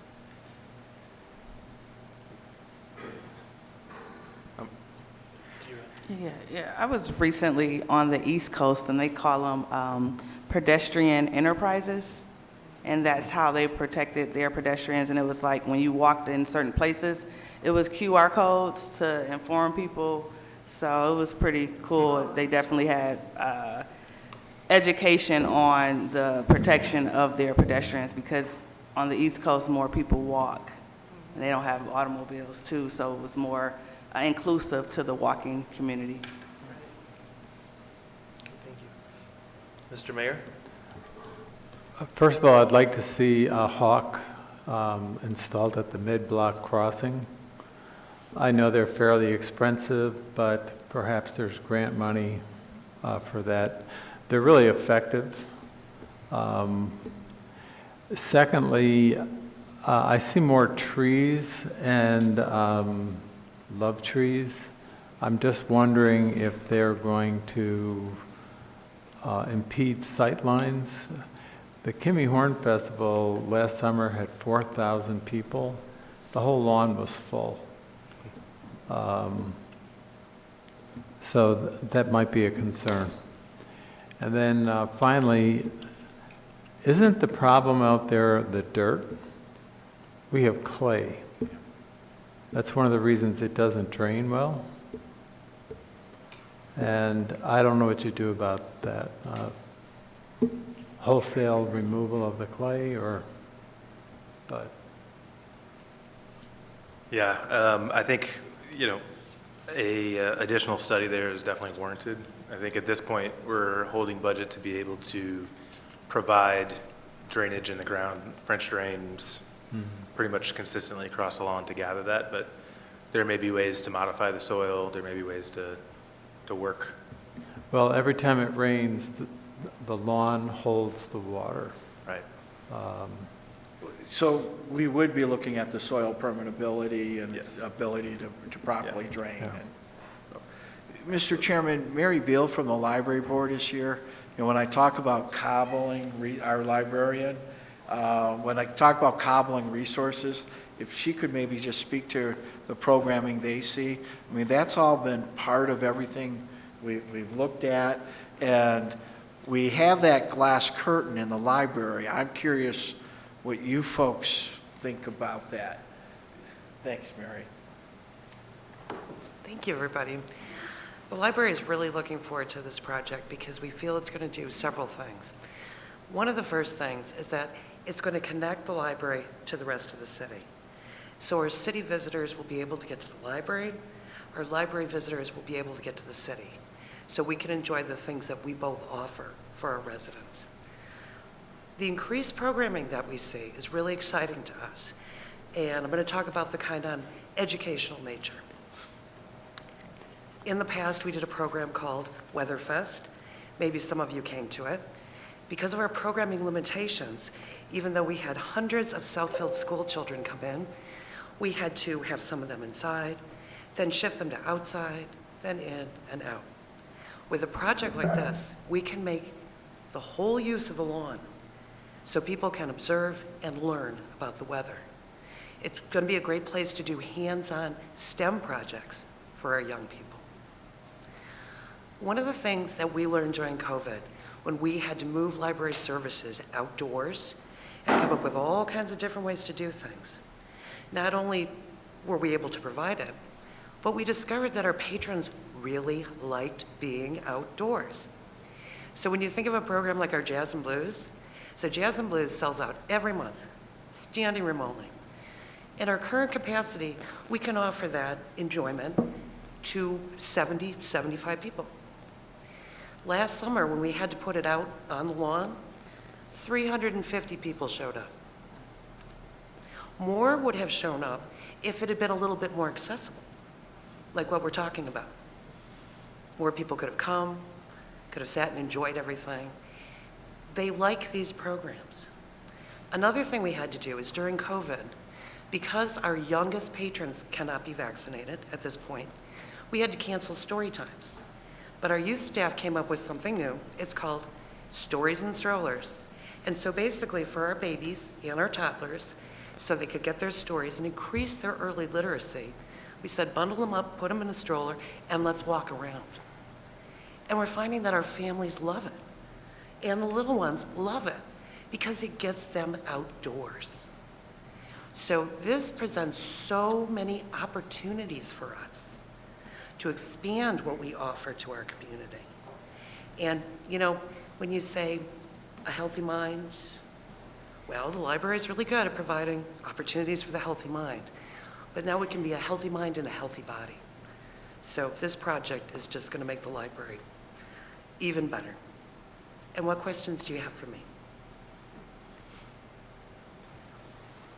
Mr. Chairman, if I could just also add, the team when we came together, you know, our Parks and Rec Department, our library, they are primarily the two entities that do the most of our cultural programming, the educational, the arts programs, the recreational opportunities where we come together as a community. This space has really been designed for all, an awful lot of emphasis on how we can make it more engaging for our seniors and disabled populations as well. It's been a lot of fun to put this project together. I think it will greatly enhance the front lawn experience, that food trucks can come in.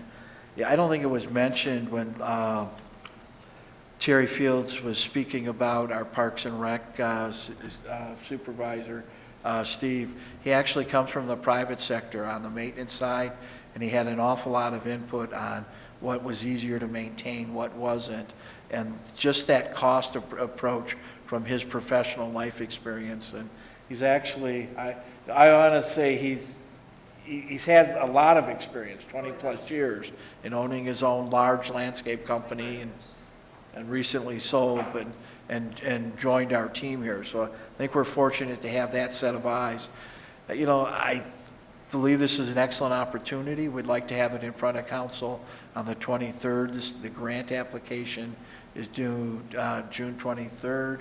We've had it June 3rd, I'm sorry. It'll be back in front of council on May 23rd.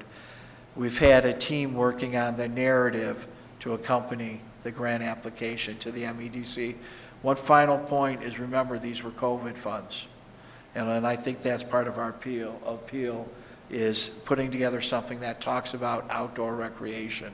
Both the library and our rec department got very creative in our outdoor programming the last 2 years. And this gives us that format. We all want this to be over. We want COVID to be done. But I think a lot of us are recognizing we're going to continue to have these waves, and the more venues we can provide for this type of entertainment use will benefit the community at large. So we'll be back in front of you on May 23rd requesting authorization to submit on June 3rd. Okay, I did have a few other questions, and you just briefly touched on them. One of them was, this is helping to tie the library into the city. What's the contribution from the library, or is that something that is to be determined to help with some of this funding? That hasn't been finalized, and keep in mind, the library board has high degree of autonomy. They have built a healthy fund balance, and the budget that was presented to you, $4.2 million, is anticipated for improvements that they want to proceed with, but they too would be contributing. If you notice, when I was speaking of the cobbling, I came up with about $1 million the grant, $2 million, the facilities, our infrastructure account, that's $3 million. That's a gap of 2.5. We need to hammer and work that out with Parks and Rec. The other piece is to see what else is available. As we go through these, perhaps under the federal infrastructure grant, there's something on stormwater. In the budget that's been presented to council, we have $250,000 for a stormwater master plan. As a reminder, council, previously, 4 or 5 years ago, we did the sanitary and water grant. We did not do the storm piece. We'll have that piece. As Mr. Crow spoke about, our baseline for our greenhouse emissions, part of that is the stormwater piece. We may find ourselves saying, hey, we've got an ICLEI document and we've got a plan on what we want to do as a community with stormwater. We'd like to secure some grants. So that could be a small piece of it. And this is going to move, like I said, this will be the cobbling of resources. But I think for the first phase, we feel the first phase being described as phase 1, 2A, 2B, and 3, that we can cobble and put together that amount to get you there, and with 1 year. The stage would be the future. Right, and part of that cobbling could potentially be city center funding as well and Yep. whatnot.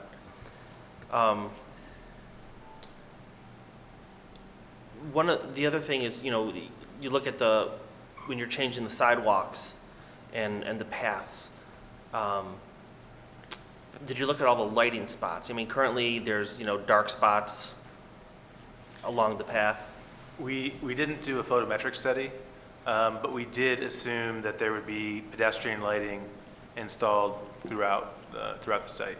So there is money within the budget for lighting. We haven't gotten to the point where we know where the dark spots are and what the details of the design are. Okay.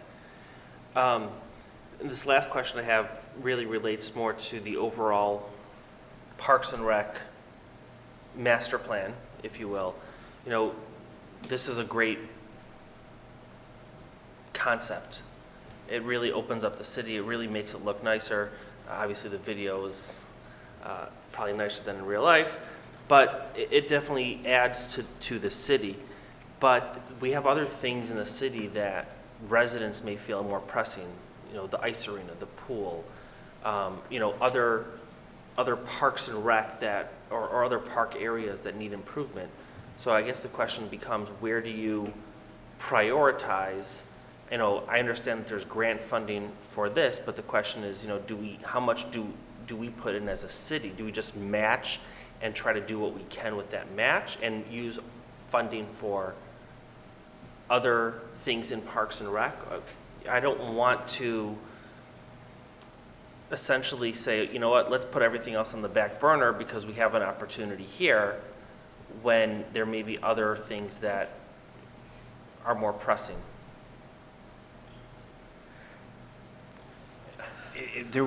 There will always be competing interest, and the basic of what we do in government is setting priorities. I would say the other point on this is its central location. You do have a funding opportunity that's here. It has been said, the original plan on Evergreen Road that Promenade that was part of the original design. The drainage issue and the irrigation issue you have regardless, it's going to have to be dealt with at some point. I wish I could tell you, this is, facility-wise, that we've got 160 million plus in potential facility projects, and it's a bite at a time. And the front yard being that central place, I mean, this truly is the city center. And when we bring, I can't think of another place in the city where we bring 4,000 people in, or I can't think of too many places where we bring in 300 people. The library, the rec center, the ice arena can get us 500 people. Well, this is probably one of the few places in the city where you can get 4,000 people in. And, you know, I recognize that there are other, you know, every one of our parks. And this council, I think you've knocked out quite a bit. This morning I toured Miller and Sims Park. You got work going on. We've ordered playground, $750,000 in playground equipment, Stratford City Center and Freeway Park. And Mr. Councilman Mandelbaum, I know you're passionate about Freeway Park. I'm hoping that somewhere in that federal legislation, there's supposed to be blocks of money for neighborhoods that got divided. The same funding source that helped get that Freeway Park built. I'm hoping there will be some money in the federal legislation that allows us to go in and refresh a 30-plus-year-old deck, and but I think that's a beginning process. But again, this is the one place that we have 4,000 people come together. So. And if I could, one of the advantages of this plan too, for everyone, but so much for Parks and Recreation, you know how much, you're aware a little bit of how much time it takes to set up. This particular plan and the way it is laid out really is going to put some efficiencies in place. I mean, the prep work that we have to do some of these special events where we bring in the stage, you know, really early, the tent setup that we have to have, the benefit that we have with a lot of our events is that it marries up the businesses. So, for instance, we have probably on our file right now, just in Parks and Recreation, have between 50 and 75 black-owned business vendors that we give phone calls, and if we have a date that marries up with their schedules, we've got vendor participation. In the past, it's been very difficult if they're out there on the grass or if they have to take their wares out into the middle of the grass without any kind of avenue or flat surface. So in order for us to be able to do some of what we're already doing right now, if we can do it in this space, it is going to provide efficiencies. And I appreciate your question about priorities, and I'm pretty familiar with the hit list of areas that need the attention. And this council has supported our projects right now with Miller and Sims Park. We've got Bedford and Civic Center and Freeway who are getting new equipment. They're 3 of 12 spaces that need equipment. We've got 12 parks that have playground equipment that we have on schedule to replace through capital improvement. And we've got a project coming up at Carpenter Lake through the grant with the MEDC. So we have been fortunate to be able to take steps moving forward with the council's support. But as Fred said, Parks and Recreation has not had capital improvement for a very long time. We have things in place that we're just barely keeping together. So we're knocking those off a little bit at a time and feel like we need to be able to be part of this collaboration as best as we can financially, so that we're not making our resources go away.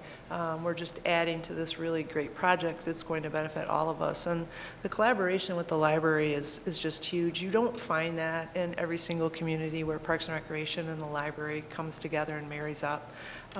And we're at each other's special events. We're always working together with our programming staff so that our residents have the best experience at either one of our events that we bring together. But I appreciate your concern and your question about Parks and Recreation, though, and our parks.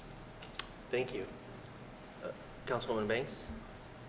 And I meant to ask this earlier. We talked about vendors and tents and setups.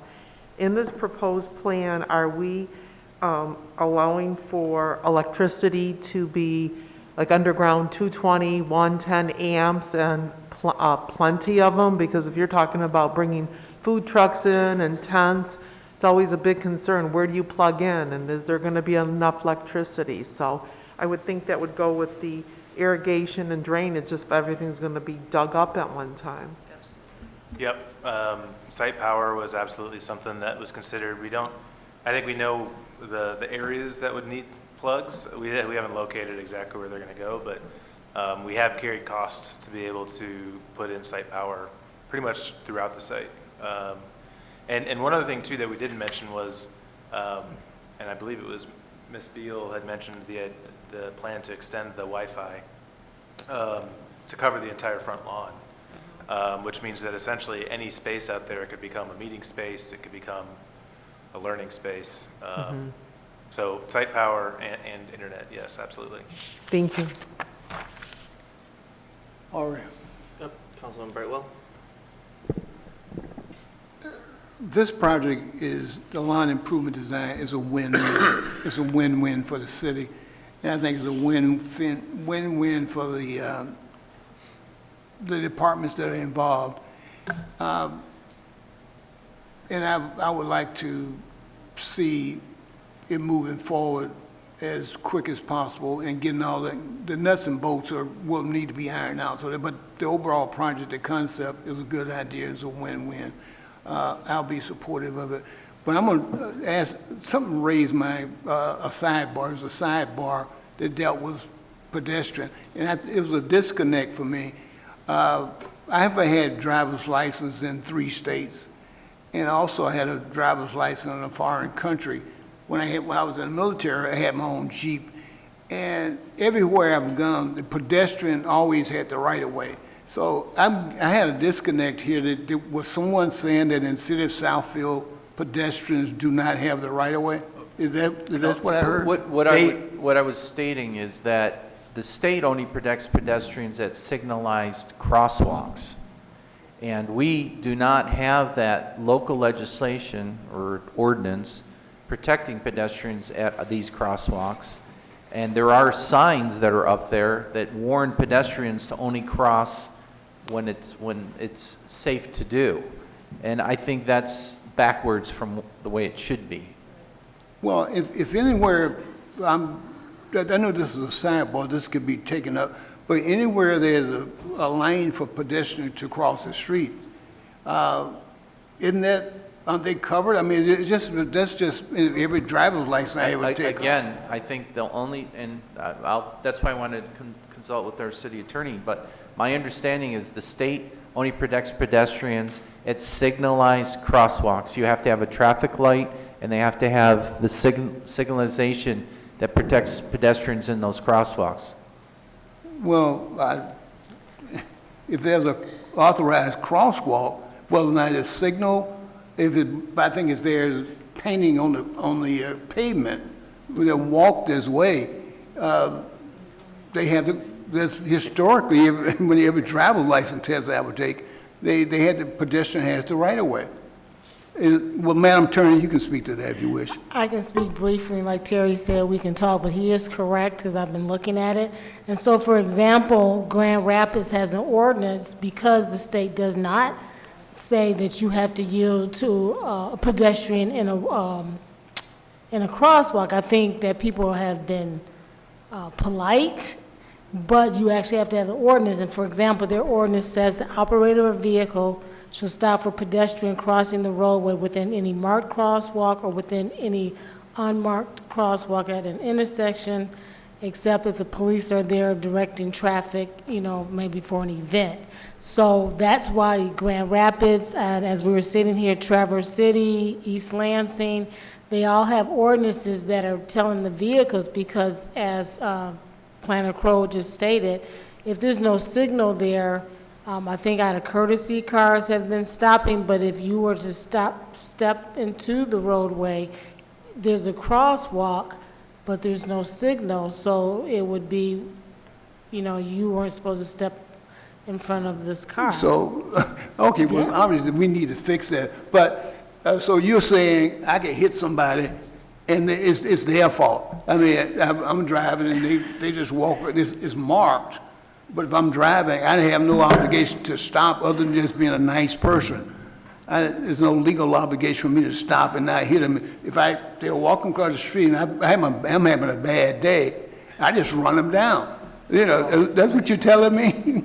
I wouldn't I'm test not that if I were telling you. you to run over anyone, but that is the way. I can send it to you tomorrow, the Michigan Vehicle Code, which we have adopted, but so of these other cities, they've either adopted the Michigan Vehicle Code or Uniform Traffic Code, and they had to add this special ordinance to let the vehicles know. Well, you know, we don't have to beat this to death. What do we need to do to get an ordinance initiated? Because that doesn't make any sense. I think every driver's license I have taken, if someone, the pedestrian, they always said the pedestrian has the right of way. So that was intuitive to me. A person is walking across the street, I just stop for them and allow them to go ahead, as opposed to I'm having a bad day and just run them over. So what we need to do, initiate an ordinance to get there, because this is like a no-brainer, really. Councilman Brightwell, maybe we can refer this to the legislative committee to look at an ordinance, or we can also ask our state rep or state senator to maybe create a law in Michigan, like other states have, that you stop for pedestrian in a crosswalk. Well, But we're not gonna, I don't think we're gonna solve it. No, I'm just trying to get it initiated. I've been told that I could knock down somebody and not to worry about it. So if you can start that, if we can sit at Southfield, we have an ordinance, the pedestrian has the right of way. So I'd like to see that done. That's like a basic no-brainer, really. Do you agree, sir? All you got to say yes or no. You're the chair of the committee. I agree. Okay, he agreed. All right. Are there any other questions regarding this concept for the Civic Center lawn improvement? Yeah, Councilman Frazier? Yeah, I'd just like to make a comment on what my colleague just said. When the roundabouts went out in Farmington Hills, Richard Bernstein, he was very strong. I was in the news all the time to get ordinances changed so that it protected people walking across the street where roundabouts were. So I don't know if that's some grist for the city attorney to take a look at, but he was successful in getting that too. Okay. Thank you. So, council, do we have a consensus to move this forward? Okay. Yes. Yes. Support. Thank you. Thank you. Thank you. All right, next on our agenda is the council portion. Councilman Hoskins? I have nothing to add this evening. Thank you. Councilman Brightwell? I have a couple of things. On May 26th, the Veteran Resource Fair will be offered by the Oakland County Veteran Services. This May 26th, 9 a.m. to noon, at American Legion Post 108 in Oxford, 130 Dabner Road. There will be free boxes of food. There will be a $50 mayor's card, and also all veterans who might have issues, they can have them taken care of there at the Veterans Resource Fair. This is being offered by Oakland County Veteran Services. And also, as of today, I got a news release that the Oakland County Works will, here in Southfield, every Tuesday, they will have a veteran resource officer available to handle veterans' issues. And Oakland County is pushing this out in Novi, Southfield, Oak Park. They will have designated days when they will have veteran resource officers available to handle veteran issues. And if you're not a veteran, obviously, but if you happen to be a civilian and you know a veteran, you have a family member, pass this info on, because that's how things actually get done, by word of mouth. And this is a very good project. County Executive Dave Coder, they issued a press release today announcing that all the Oakland County works would have on the designated days veteran research officers. In Southfield, it'll be every Tuesday. In Novi, it will be on, I guess, Tuesdays also. In Oak Park, it'll be on Thursdays. And the last item I have, this is a health-related item for veterans with chronic high blood pressure. And when they go into the medical facility and or a hospital, or they normally, if you have a very high blood pressure, they will ask you to return the next day. But they come to realize, all doctors come to realize that individuals, when they go into a health facility, they get the white coat syndrome. Their blood pressure automatically go up because people get nervous when they're in the doctor's office. So now the VA has started a program where they will do virtually check your blood pressure. And the process of getting this done is that they will issue you a blood pressure machine, and then they will designate a day for you to call in utilizing your blood pressure machine. And they can virtually check your blood pressure in an environment that you are comfortable in. And I think this is a very novel way of doing things. And it's kind of like a way forward, really. And it's one of those simple things. But the VA is committing the resources to give vets a blood pressure machine, and they will designate a day for the vet to call in, and they work it out with your primary care person at the VA, and they will do your blood pressure by way of the internet. So it's just, I just found that to be very, one of those things you wonder why it took so long to put wheels on luggage.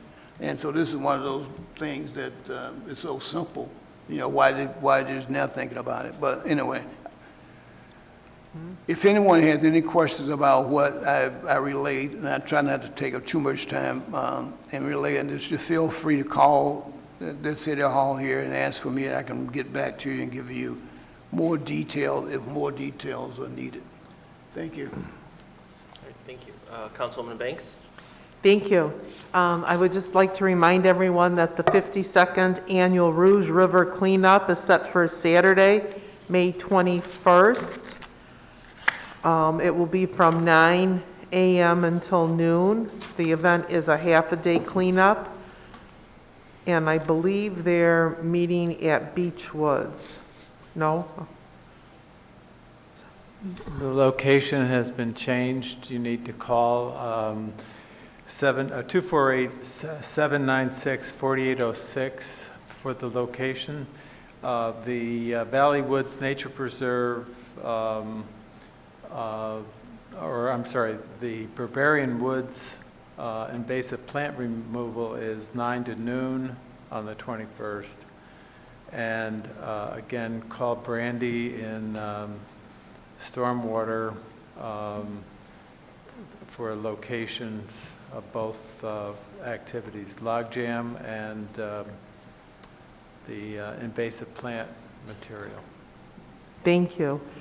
And then just one other announcement, that the 6th Annual Photo Prize Competition and Public Art Exhibition, the deadline has been extended to Friday, June 3rd. This will be the 6th Annual Southfield Photo Prize event.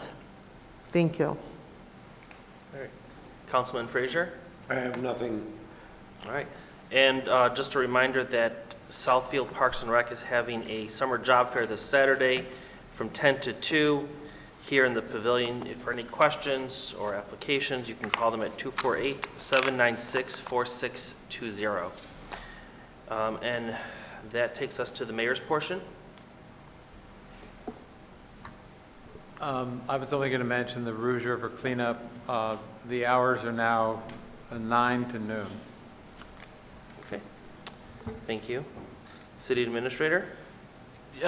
This morning, I happened to swing by San Marino Sub. Just want to report the well disconnect program is going very well.